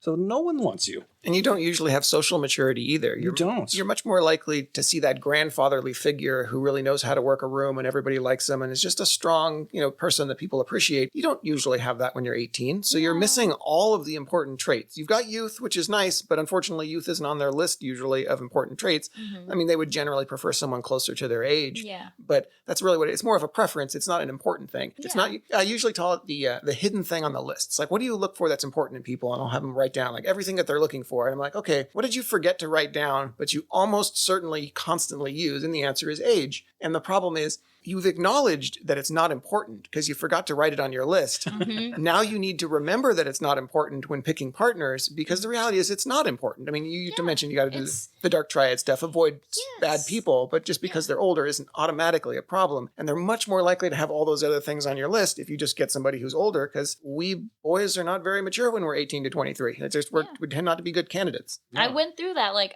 what you're saying, like having to like list out like what do you really want, and like I do want someone who can provide. Like I expect provider from men, and I put that in my profile. Like it says provider. I want a provider. And some men don't like when they see that because maybe they're not in a space to do that, or because they think that women are predatorily targeting men to take advantage of them. And I understand both sides of that. And because of that, I'm like, okay, well, I'll just take my chances. But a lot of women want that and they don't know how to be appropriate about it. Like socially okay with it. Like, oh, I'm saying I want a man to do the gender role, but then also I want to be okay with like sharing the cost and sharing, the partnership. And for me, I feel like we are clear on like where I stand on that. Like I'm not going to be doing a whole lot of the work that you're doing. So yes, I do. Our financial situation is pretty good. It's like I pay for dates. I pay for vacations. Mm-hmm. But eventually she was struggling with this idea, like, should I buy a new car? Should I buy a used car? And me being a car guy, like I tried to help her as much as possible. I gave her the best advice that I could. It was like, this is really your decision to make. Mm-hmm. Like, I'm not going to be paying for this. You are going to be paying for this. So you need to decide. Yeah. And I appreciate your patience with me with that because like it was very first time buying my own car. Yeah, it's scary like, buying your big girl first car. news. Yeah, adulting. And so like that was when like I feel like I started to like really appreciate that you are older than me, because you have more experience and you actually like cars, and so you did a lot of research that I didn't even know like the words to look up or anything like that, and you took the time to explain it to me patiently, kindly. Not making me feel dumb for not knowing. Well, again, I was like, so that's one of the things like I learned to doing IT. One of the most important values I learned from my professor is like, don't forget, knowing technology is your job. It's not theirs. You know, one of the things that IT guys make a big mistake is they want to show off, oh, I know everything about technology. Well, you're supposed to. It's your job, bro. So like, but it's not their job. They're a salesperson or they're a marketing person. It is not their job to know how to work a computer. And so like, I was like, when you help them, don't make them feel stupid or humiliate them or make them feel like bad that they don't know what they're doing. It's okay. You know, like, and I kind of, you know, was gentle about that, supportive of them. It's like I didn't make a big show of like, oh yeah, this is how you do this, blah blah blah blah blah, because they don't care. They're not going to know. They're not going to remember. Yeah, you're really patient. And so I remembered that, and I kind of applied that to this situation. It's like Desiree is not a car person, not at all. But I am. So like it is not like that is not her thing. It's not her passion. So she is not going to know this, and so like I don't belittle her and make her feel bad for not knowing this stuff. And so, like, you know, I love cars, so I will talk your ear off about cars all day, all night. And so I enjoyed, like, doing the research for her. It's like, hey, these are the cars you should look at. Like, this is the cheapest new car available today that you should look at. You should consider, you know, and I'll help test drive. I'll go to the dealership with you. We can test drive cars, and we can talk to the salesman who's going to try every trick in the book. It's so different when you take a man. Yes. Oh, this is one of those When things. you go by yourself, oh, they play in your face. They play in your face. Yeah, it's like, oh, here's a woman who doesn't know anything about cars. Like, yes, all that. I feel like they know as soon as I come up, and especially like I'm kind of a girly girl. She's a very girly girl. You can vouch for that. Yeah, so I appreciate that. Thank you. Yeah, you're welcome. So yeah, I think that's why our relationship works out well. We know where we stand as far as our finances go and what's expected, our financial expectations, really. Right. Yeah, you brought up two interesting points there. The same problem for both sexes. You brought up the trouble that when you're a woman, you may recognize that you'd be happier with an older man, but you got to figure out how to dodge the predators because some guys just have the wrong mindset and are looking for the weakest of prey. Yep. And then as a man, most men, I think, understand that not only do women like providers, but most men would like to be a provider. It feels good to be a provider. Yeah. But men have to avoid the pitfalls of, I'm just here for a free meal and I had absolutely no intention of ever, I don't want to date you. I'm really just here for dinner. Yeah. And so you get the backlash where men are like, I'm not going to pay for anything because, you know, I'm fighting you kind of thing. I'm not going to risk being used. And so the question becomes, how do you avoid those two pitfalls? How, as a woman, do you keep yourself safe so that you don't fall into the trap of predators? And how, as a man, do you avoid getting used for meals from people that really had no desire to date you at all and were just there to use you? You want to go? Sure. So after being financially abused, you kind of learn to see the signs of like, oh, she's just a gold digger. She's just after my money. It's like, because they'll say certain things or they'll do certain things. And it's just like, oh, yeah, that's exactly what that other lady did who just used me for my money. So I'm just like, I got to learn that pretty quick. And then I just like, yeah, no, sorry, this is not for me. Just like one thing that really like drove me up a wall with this one girl is like, she wanted me to pay for dinner for her and her friends who I had no idea who they were. It's like, you have got to be kidding me. Like, okay, I'll pay for your dinner, but like, I don't know who your friends are. How many friends are we talking about? They don't even know who I am. Why am I going to pay for their dinner? They should get their own boyfriends to pay for their dinner. It's like that. So that really irked me. And that's why that relationship never worked out. She would also like, she would want me to take pictures of her and then she would post them on her dating profile. I was like, you have got to be kidding me. No, I'm not going to do that. Like this is I quickly developed like this is how people use men. It's how women use men. And I quickly picked up on those signals and I just kind of nip it in the bud. So as soon as I saw it, I'm like, you know, I'm sorry, you know, hey, this is not just going to work out for us. I wish you the best of luck. Bye. Yeah, for my side of it, I guess. So for predatorial men, they tend to like challenge your views and want to debate and see like if you concede. And if you don't concede, then they kind of try to make you feel guilty. And this is stuff that like you can tell in a text message too, because like a lot of women will kind of test the waters and be like, well, this is my view on this.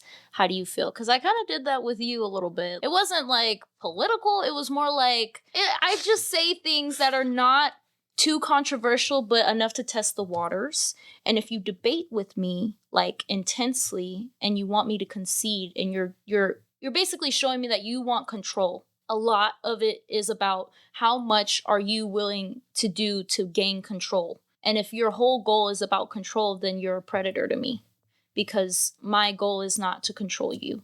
My goal is to enjoy my time with you and get to know you and have fun. And if that's not what you're trying to do, then I don't want to go further. Other ways that it can be is they love bomb you. So like, you gave me flowers, but like it could have gone a dark way. So you could have started with flowers. She could be kind of like where you were saying, like, if you want a woman to leave you alone, you get really clingy. A way that can be interpreted is women get scared because it can be interpreted as love bombing. You become obsessed, and it's another form of control. So these are things that I look out for when I'm doing online dating or dating in person, because the guys do that. It's a tactic. Yeah. Yeah, well, it's, as a guy, we are usually starved for attention. They're like, ooh, a woman noticed me. Oh, she likes me. Oh, awesome. Yeah.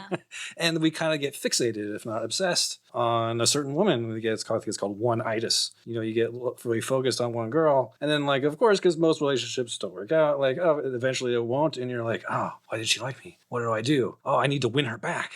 It's like, well, no, bro. And it's like, a lot of times it's probably not going to work out. It's okay. You should learn from what you did wrong and move on. Mm-hmm. There are plenty of women out there. Mm-hmm. Just because it didn't work out this time doesn't mean you can learn from what you did wrong this time. Yeah. And move on and use that on your next, date. Mm-hmm. And it's like, and as the more you date, the less you care about being rejected. And I know, John, you've had one of these exercises. Is like, you should practice being rejected. It is one of these things that men really struggle with, being rejected. And it's like, for me, like, no one likes to be rejected, but like, you just kind of learn to go with the flow. It's like, okay, obviously I did something wrong. And like, sometimes you don't even know what you did wrong. You're just kind of left wondering. I was like, oh, I wonder what I did wrong. I don't know. And you kind of self-analyze. And but I would move on, and I would just try and learn, like, okay, maybe I did this wrong. Maybe I texted too quickly. Maybe I said something wrong. Maybe I didn't say something when I was supposed to. Mm-hmm. And I just kind of review. I'm a very analytical person, as you may have learned. Yes, so, you are. I do this to myself, and I try and learn and do better the next time. Mm-hmm. And so that when you start dating more and more and more, if it doesn't work out, like, it's okay. Like, once you have a routine that works, like you have a good opener, you have good pictures, you're able to carry a good conversation. If you learn how to do all these things in steps, you will go on dates. You will meet women. You will go on second dates and third dates and maybe even have a girlfriend. And you will learn how to do this so that when you do get rejected, you learn by failure, as we talked about earlier. The best teaching advice, teaching tool is failing. Because you learn what you do wrong. And then you apply those principles of what you're doing wrong. It's like, okay, I sucked at texting last time. I forgot to text her back. And she got really pissed off. And then I never saw her. It's like, okay, I should learn to be more responsive in texting. I will do that. And then, so like when you do get rejected, the more often you date, the fewer and fewer times you will get rejected. It builds confidence, and you will stop caring about being rejected. Because I hear these girls a lot of times, it's like their number one fear is like of rejecting guys. They need to know how to do it the right way so the guy doesn't flip out and maybe hurt them, or stalk them or obsess over them. And I was like, I don't understand, because that is not me. I will say, okay, well, thank you for spending time. This is great. Goodbye. That's nice. Yeah, that's what we were talking about earlier, actually, when I mentioned, women will express interest, and if I don't express it fast enough, they get very upset. They call it auto-rejection, where it's like, oh, if you don't want me, then I don't want you either. And now they're mad at you. Like, before they liked you, and now it's not that they're neutral, they're offended and upset. And men have that problem too. And it's fun to watch. It's not fun to experience, but it's fun to watch auto rejection, because you'll see a guy come up to a girl like, oh, baby, you're the most beautiful girl I've ever seen. Don't blah, do blah, that. blah. Don't do Whatever you say. And then at some point, the woman will successfully convince the man that she's not interested. And the auto rejection switch will flip, and it'll be like, you're not good enough for me anyway. You're the ugliest girl in here. And it's like, just a minute ago. You just started with the exact opposite line. Because it's coping. Well, yeah, it's your feelings. It's okay. I'm about to be rejected, or technically already have been, so I'm going to play my card that says I rejected you first. As a matter of fact, I didn't even want you. I was mistaken. I thought you were pretty, but now I see your 6 chins, and I'm not interested anymore. It's like, you can't fire me, I quit. Exactly. That's exactly what it is. And so it's a self-defense mechanism. But yeah, in men, it can be, at the very least, rude, occasionally violent. And so, having to learn how to reject is a challenge that we as men would never experience. Like, when we reject a woman, the worst she is she's going to look hurt, and she's going to wander off. Cry. She's not going to punch us. She's not going to scream. She's not going to disparage them. Actually, that did happen. She's going to scream? No. She's going to punch you. Okay. It wasn't me. I've never done that in my life. I'm not a fighter. I am a crier. This is I've is cried many times. this is the same girl who was 45 minutes late. I dated her for a while until it was very obvious she was just using me for my money, and it was ending. And I was like, I can't wait for this relationship to be over. But unfortunately, she had my jacket. I did this stupid. I left my jacket in her car, and it was a nice jacket. I was like, I just want my jacket back. I don't want to see this girl at all ever again. But I want my jacket back. It's actually this jacket. Oh. You're lying. Yeah, it's actually this jacket. What? That's why it smells like another woman's car.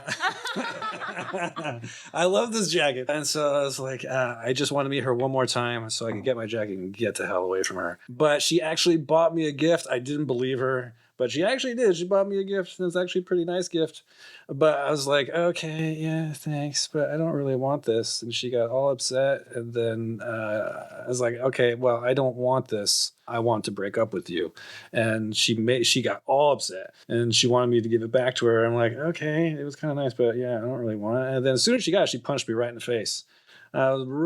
She sucker punched me. Did this all happen in a single event, or did you take the gift and then break up with her and had to bring it back? No, this all happened immediately. Okay, I want my stuff back, but I don't want blood on it. So can you hand that to me quickly so that I can punch you? Pretty much. Like I was very calm about it. I was like, oh, okay. I put it like in my closet. So I was rooting around my closet to get this gift, and I gave it back to her. The instant I gave it to her, she punched me right in the forehead. And I was she surprised me. I'm like, I was really upset. I was really taken aback. I was like, motherfucker, you just punched me. Like, what the? I was really angry. Mm-hmm. Like, Desiree has seen me when I'm really angry. It is not a pretty sight. I was very upset. I didn't touch her, but I screamed and yelled at her right in her face. And I told her, get the hell out of my house. Mm-hmm. And eventually she did. And she went out that door. And I was like, I should probably call the police. But I was like, I don't really want to do that. I blocked her and I never saw her again. And that was definitely my worst relationship ever. I so want to be the after the court hearing where they do the interviews. What do you think about the verdict? I want to talk to her. So why did you punch him? Like, what was the goal of punching him in the head? What were you thinking in that moment? I have to say, you might not have experienced women doing the opposite, but I sure as shit have. Who are y'all dating? Hold on. Like, what? Oh, my God. I date sweet people like you. Apparently, these people are like... When he told me that had happened to him, I was very concerned because I was like, how did you end up dating? Well, he saw the picture of her sharpening her machete, and he's like, "Oh, this seems like dating material." She was a very attractive young woman, and so I was like, "Oh, well." Yeah, attractive doesn't mean good. Well, quality. physically attractive. I mean, and that's the thing about guys I don't get. I'm like, you guys are all physical, and so I'm not. We were kind of talking about this earlier. It's like I can tell within 1 second whether I'm going to sleep with a girl or not. So it's physically. I'm just like, wow, either she's got it or she doesn't. And I don't even think about that. Yeah. So. Yeah. I got to tell my story. Yeah, okay. Again, in Tokyo when I was young. God bless my heart. I hope nobody listens to this podcast. Nobody I know needs to ever listen to this. Anyhow, so I was dating this one girl who was a hostess, and I was dating another girl who was a model. Oh, two-timer. No, I was honest and told them both I'm not exclusive. I'm dating multiple people. Open relationship. Got it. Polyamorous. I mean, I was a host, for God's sake. All I do all night long is flirt with girls, and that's why you're paying me $1,000 an hour for to show up here. And I met them both at work, so it was like, come on. Yeah, they got it. Yeah. You can't expect me to not be doing that.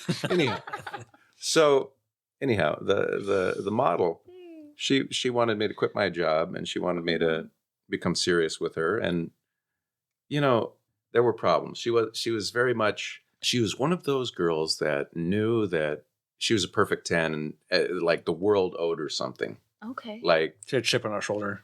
Well, yeah. She was like, oh, everyone opens the door for me and I get free things. Entitled. So she's got a big ego. Huge entitlement. Yeah. And it just rubbed me the wrong way. I grew up dirt poor. Yeah. I grew up with nothing, right? Mm-hmm. My mother was a methamphetamine addict. I grew up in the riverbed of San Diego, right? Wow. Okay. So like that always just was like, yeah, go away. Mhm. You know, I'd prefer to deal with the gal that grew up poor who became a hostess because she had to, and now she's got money, but she's still like sweet and kind and reasonable and says thank you to the janitor, you know. Yeah. So anyhow, I'm like, you know what? I don't want to see you anymore. She went ballistic, absolutely bloody ballistic. I throwing stuff at me, Wow. beating the crap out of me. Wow. And so I finally leave, right? I go back to my place. The next morning, she's sleeping outside of my door Oh my. and just starts screaming at me, Oh, like, how great. could you do this to me? How Round could you two. do this to me? And I'm like, oh, shit. Oh my God. So I get out of there, you know, close up my house, get the hell out, just disappear as fast as I can. She stalked me for 3 months. Oh my 3 God. months? 3 months. Wow. And it was I'm like too lazy for crazy. Oh my It was God. like See? full on Wow. crazy. I'm too lazy. Oh my God. Yeah, I need that my was like, naps. oh my God. This is Excellent. totally Oh my reminding God. me of the answer to the question of why I don't find people like this. Because I learned at a very young age, women are supposed to break up with you. If you are done with a woman, you make it so she is done with you too. One can argue there's a little bit of a waste of time. One can argue it's somewhat manipulative, but I don't like hurting people. And it is so much better if I just convince you you don't want me. And it's not like that's hard. Just do it in an ethical way, and Exactly. it's no problem. Yeah, I don't need to cheat on you or do anything else. I just need to be unattractive until you're just not interested anymore. And sometimes it's like a light switch. I mean, it's amazing how quickly, Yeah. especially early on in a relationship I or wish more relationships that guys are very did it superficial. that way. It's empowering. Well, even from the selfish point of view, nobody has ever slashed my tires. When people are glad to be away from you and they think it's their idea, they're not mad at you, they don't have anything bad to say. You know, you'll get something like, you're just not who I thought you were. And that's because I'm currently not being who I used to be. I'm going to send this recording to your ex-girlfriends. Oh no. Well, the thing is, I'm a very honest person in general, so I tell people this. Like, and even in my most recent relationship, she's like, I've been wondering if you've been doing this on purpose. and as a woman, like honestly, we're smart enough to kind of figure that out, and I would be okay like if like the guy that I'm dating is purposely doing things that I don't like. I'm not going to keep hanging around you. I don't enjoy my time with you, and you probably haven't enjoyed your time with me. So once they finally click the 2 and 2 together, it makes sense. Yeah. And it's nobody's hurt too bad. Yeah, for the most part, I've always had pretty amicable relationships. I mean, that was kind of a one-off. The other ones, like, I had one girl, like, she didn't do that, but she would text me a lot, and I blocked her, so I didn't see her text until, like, 6 months later. It's like, she was texting me, like, 6 months later, and she was really, she was very attractive. I think she was kind of one of those girls that was like, oh, the world owed her. She was very hot, and what do you mean you reject me? I reject you. She couldn't fathom that I would break up with her. It's like, you did some, I mean, yes, she's very physically attractive, but you did some very unattractive things that, like, just pushed me. You pushed me away. You did some terrible things, and it's just like, and she didn't see that. Very selfish people, you know, they often don't recognize and stuff like that. And so it's like, she didn't see that, and she was like flabbergasted, like, what are you talking about? Text me, respond to me, give me attention. Like, no. And it's kind of like you saying, John, like, for me, it was like a light switch, flipped a light switch. I was like, I am done with you. I don't want to see you again. Like, there's nothing you can say to me that will make you want to date you ever again. And so, goodbye. Yeah. Makes sense. Well, one of the biggest problems I've always had with the way breakups work is you'll get this, okay, I've decided, or we'll say the other person has decided that they don't want to date you, and it will be a complete secret until ambush time, boom, it's over.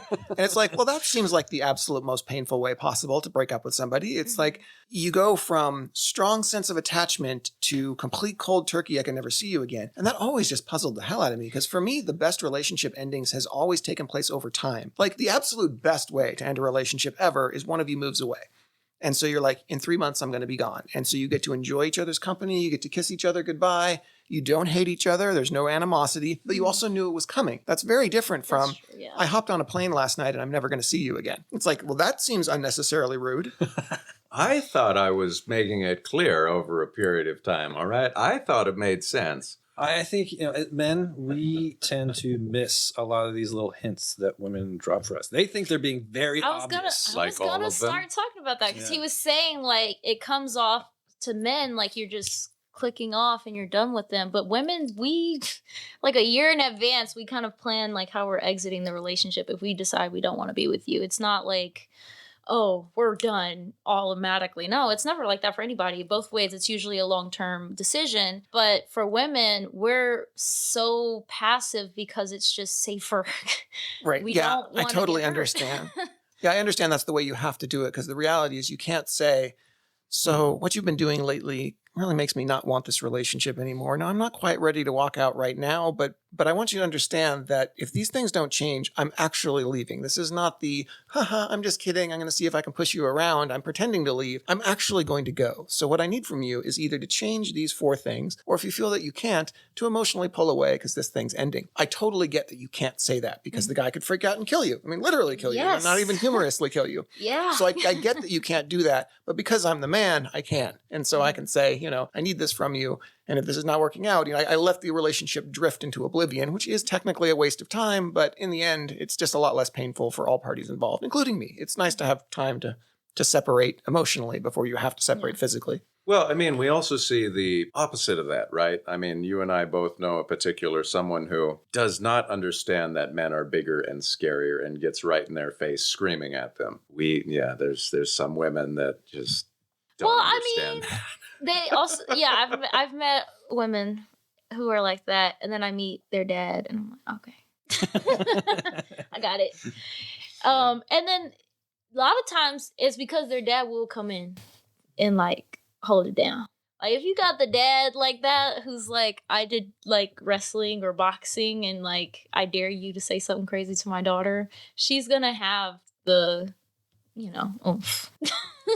That makes sense, actually. I was thinking about what he was discussing Yeah. at the very beginning of the podcast when you talked about you need to have social skills to deal with other women, and because women tend to be very verbally based in their status hierarchy, whereas men, it's not as necessary because we look into a room and like, that guy could kill me, that guy could kill me, and I could beat that guy up. I'm in 3rd place in this room. And we just know it immediately. We don't even have to have a discussion. And so when it comes to guy number 1 and 2 that can kill us, we're not jerks. We don't get in his face. We don't insult his mother because we don't want to die. Mm-hmm. And so it's so strange when you meet the 5'2" woman with a bad attitude. She's just yelling at this man who's 6'4", and it's like, how are you confident you're not going to die tonight? Because I wouldn't talk to that guy. I mean, I can easily She's take a you. daddy's girl. A lot of times, like even in school, like it would be really annoying because sometimes they just get annoying because it's like, okay, so your dad is gonna come and stand up for you, so you think that you run everything now? Like, no, hold on.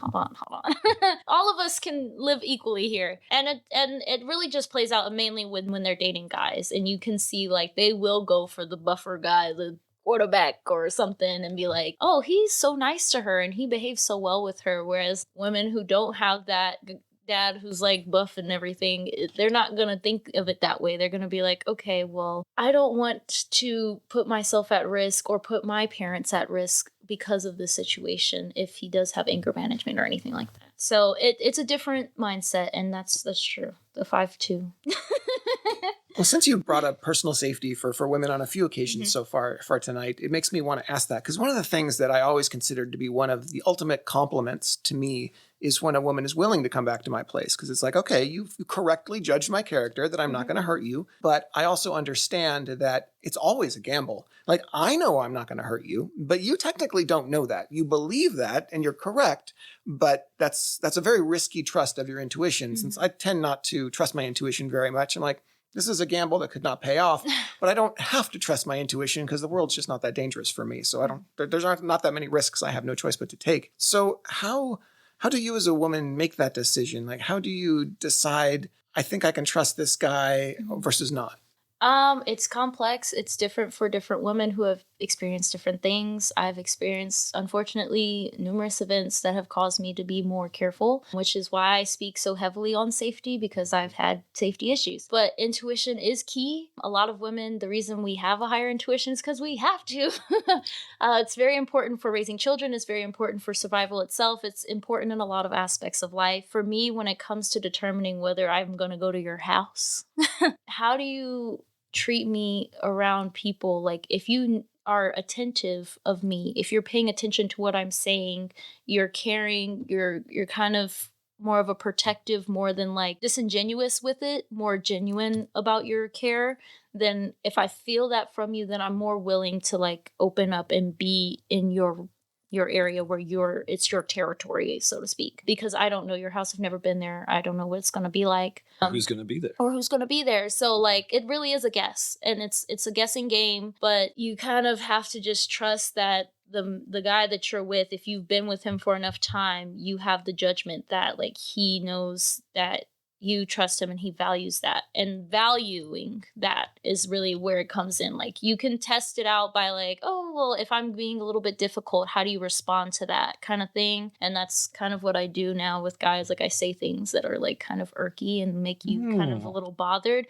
but I do it because I need to know how you respond and know how to gauge my interaction with you. That's why she mopped the floor with you at Dave and Buster's. She was just testing you out.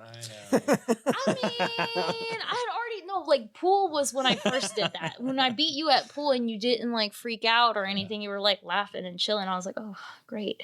But that can also backfire. It can. That's why I said it's a guess. No. It like, all right, I'll go into a personal story. I was a pediatric hospice nurse for 10 years. I took care of dying children. Then I was a prison nurse for 4 years. Oh, wow. Okay. And then I went and just did paperwork nursing for 2 years. And then magically, one day, out of the blue, now I have severe PTSD. So like that little 5'2" person pressing up on me, it's like, yeah, you give me a little kid, I'm going to be the nicest person in the world. But you don't know what my triggers are. And I am one of the nicest people in the world until you give me a reason not to be. But pressing up on somebody, you don't know if they have PTSD. You don't know if they have something like that. That's true. That can cause them to snap. Yeah. And that's not even their fault. No.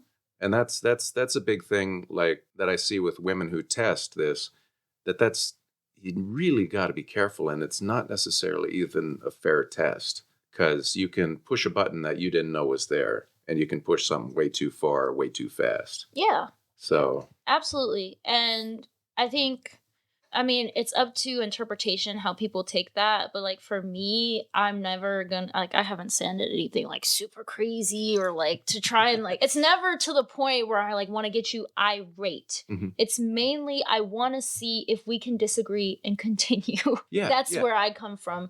Because if we can't even do that, like, what are we doing? Yeah, no, 'Cause and we're gonna that's disagree. reasonable. That's reasonable. Yeah, and that's my take on it, and I can see where you're coming from, because like, also like, yeah, I have PTSD too. I not to that severe level, and I understand and I empathize with that, and that's why I don't ever want to push anybody to a point where they're irate. I want to know that you can disagree with me and we can survive it. Yeah, happily. I get that. Yeah. Yeah, and like, we can have discussions that are difficult, and we can like converse and things like that, and that kind of segues into everything else. Like, we shouldn't have to ever get physical about anything, because it's not necessary for our conversations, but we can disagree, and if we can do that, I can go to your house. Absolutely. That's my kind of way of doing it. But yeah. And she definitely did that to me. Yeah, I did. Yeah. Mm-hmm. And obviously it worked out. Yeah. But what did you ask? You asked me about politics? I did. Yeah. That was And after I had to like politics. little things. I told her that. Yeah, and I did it because you said like you don't like to talk about it, and I was like, okay, well, I'm gonna do a little test, but I was also tipsy, so I wasn't doing well, because if I'm tipsy, I'm a little loose with my lips about things, so I was a little more conversive, and but I still am like, I'm not gonna force you to change views or and I'm not either. Like I was just like, okay, but why? Yeah, so she's just more interested and curious, because we have different political perspectives, and I usually, especially with dates, I wouldn't recommend talking about politics. No, it wasn't our first date. It was definitely not. Yeah, no, it was definitely when it was. But it was early in our relationship, but it wasn't like super early. No, it was like after date 3. Yeah. But yeah, and I told you, it's like, I don't want to talk about this, because like it was going to go nowhere good. Yeah. And I was like, I would like to keep this in a positive setting for our date. I don't. It went back to positive. It did, but it's like, I don't want to get upset. I don't want to like lose control of something I'm really passionate about. It's like, I don't want to get carried away, and maybe you're going to take that the wrong way. It's like, oh, this guy's crazy, because I'm not. But I'm very passionate about certain things, and I was like, I don't want to talk about this. But she was like unrelenting. She's like, okay, but how about this? And then so we would talk about and discussed it, and I was like, this is why I feel what I feel. And she kind of did the same thing. It's like, well, I understand what you're saying, but this is how I feel. And I'm like, okay, well, that makes sense. And it's fine. Like, again, you can kind of agree to disagree about some things. Like, we don't all have to agree on everything. Actually met a politician once, and he had a really great line. It was like, if you want to vote for a politician that agrees with 100% of everything they say, you should run for office. Because you are never going to find anyone who you're going to agree with 100% on everything. And that includes with women and just relationships as well. Yeah. It's like you're not going to be dating yourself. Even if you could date yourself, you would disagree with yourself. And so like you should come to the realization that you are going to come to disagreements. And that's an important thing in a relationship. Once you come to a disagreement, like how are you going to handle it? You can talk about it, and you should ideally come to a compromise, or like one should person understand like, oh, okay, I see your point. Okay, I agree. Let's do it this way. But yeah, it's kind of John, back up a little bit. It's like, as a man, we don't really have that, like to come back to like, hey, baby, you want to go back to my place? He's like, there's nothing we're really worried about. I was like, occasionally you might have the crazy person. But yeah, the most thing we're worried about is like, is she going to say yes? Like, can I get her back to my place? It's like, that is the ideal thing. It's not like, oh, I'm not really afraid of anything she's going to do or judge me or anything. It's like, I'm just trying to get you back to my place. It's like, that's what I'm most concerned about. So as a man, we don't really consider, like, I never took that, consider like safety. It was like, like I never considered that. And I know, talking to a woman, it's like, I've never, the things that she's wondering about, like I'm trying to be funny. I'm trying to be charming. I'm trying to be, the best self that I can be. I'm not worried about like, am I nice enough so that she's not going to be like afraid of me? It's like, I'm not really going for that. Like I'm kind of easygoing and nice you guy. are easygoing. Yeah, it's definitely a good trait to have, because a lot of women are going in with like safety in mind first and then everything else, because I want to live. But there's also something that's really important that happened to us. This was the first time she saw me really mad. When I really mad, kind of like you, Robert. Like, I don't have very many triggers, but if you trigger me, I'm going to be extremely upset. I'm going to get very angry. And Desiree had a friend. Her birthday party. Yeah. So this is also, she had just gotten her car. Like she had just bought it a few days ago. So she had just gotten her brand new car. She's loving life, my brand new car. And so we go to her friend's house, which is not the greatest part of San Diego. And it's at an apartment complex. And there's limited parking. It's the area where there is no street parking. Like you want to park, like you're going to park where you can't park. So we parked right behind somebody else. And they didn't really think like, oh, we're just going to stay here 20, 30 minutes. We're just going to say hi, bye. But we ended up staying for a long time. And somebody blocked us in. And I was like, and I know no one there. I'm just there just to be there and just being supportive. And I'm just like, I kind of want to go. So like, and she was kind of feeling that too. I was like, okay, we can go. And then I was like, oh my God, like someone blocked us in. Like we can't go. Like, oh my God, I'm drunk and I'm tired and I just want to go. And this freaking a-hole just blocked us in. And like, he was like right on her bumper. I was like, oh man, I don't know if we can leave. Like, this is not good. Yeah. So I go back to the apartment complex. I just start yelling, who drives a blah, blah, blah, like 2012 Toyota? You are blocking us. I was so shocked. I was like, what the heck is he doing? Like, I just want to go. Like, I don't care, man. Yeah, like I'm trying to get out of here as fast as possible. That's a way to do it. And it's like, so like it didn't work. As eventually it's like, okay, this person is obviously not here because they heard me yelling like a maniac for 5 minutes. So go back to the street. I'm like, okay, why don't you just try and get in a car and we'll try and get out. And that is the exact moment when the owner of this car came up, and he was all up in my face from the very beginning. And I was like, hey guy, I'm just trying to get out of here. I'm not all up to cause you trouble.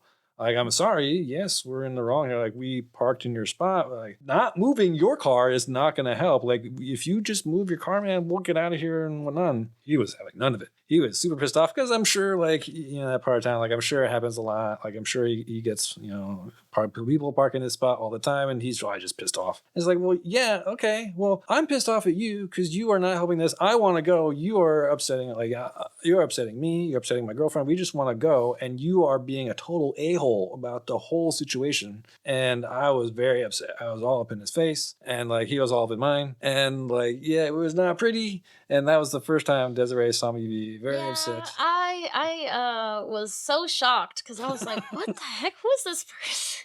Yeah, that's right, because I'm super easygoing, nice guy, and then like you got angry the lawyer voice. Yes, you got Oh angry my gosh, I was like, oh my God, I can hear. The lawyer voice is so loud. Oh my gosh. And I didn't know what was happening because I was in the car. So when I finally got out of the car, because I was like, Sean's not talking to me anymore. He's talking to somebody else because he's loud. So I got out of my car and I was like, oh my God, oh, it's so loud. What is going on? And I'm like watching, his hands are up in the air. He's all like angry. And I'm like, what? And the other guy is like so short, but He's a so short angry king. as well. Yeah, Napoleon complex for sure. And I was just like, okay, I'm sorry for parking your spot, sir. I'm the new driver. I didn't even see this sign. I don't know the rules like that. I'm really, really sorry. And he was like, your boyfriend ruined it for you. And then Sean heard that because he yelled at me and I was not yelling. I was very calm. I was very upset. I was very, like, his upsettingness made me very calm. Like, I automatically was like, I'm a mediator. I am a mediator right now. Therapist mode all the way. I have to make sure these two guys don't touch each other at all. And so, like, I was just like, I'm sorry, sir. Yeah, if you decide to tow my car, I understand. I just didn't know. And he was like, well, yeah, I'm definitely going to tow your car. Your boyfriend ruined it for you. Whatever. And then Sean was like, and I was like, shh. Hush your mouth. I didn't say that, but I really, in my brain, like, I was very, like, frustrated. I think you actually did say that.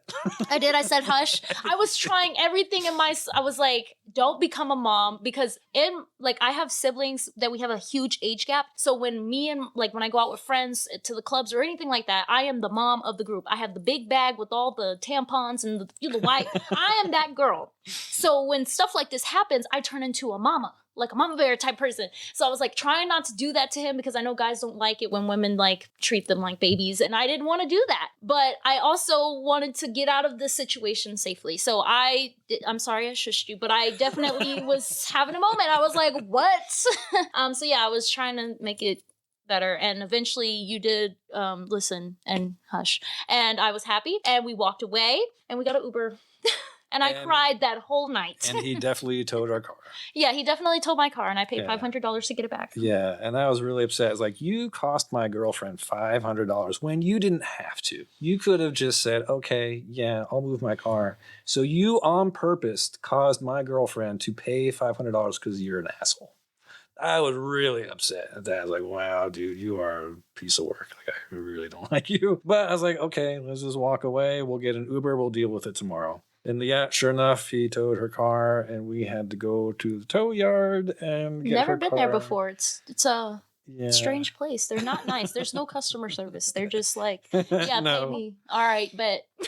Bye. Yeah, so I drove her down. Get out of my face. She got her car, and it was like, so that was an experience. So that was the first time she saw me really upset, and that was probably the only time you've seen me really upset, I think. I've seen you irritated. Yeah, but not like Outside that. of that. And it was never like that. That was the only time I've ever seen you that I like. But I think you told me later on, it's like that you really liked that I was kind of I like that you were protective. Yes. It was very reassuring to me that, like, yeah, you care about me. You want me to be safe. You want, like, the best for me. So I was happy that you showed so much emotion and care, but also I was also like, okay, I want to not have this confrontation go anywhere else.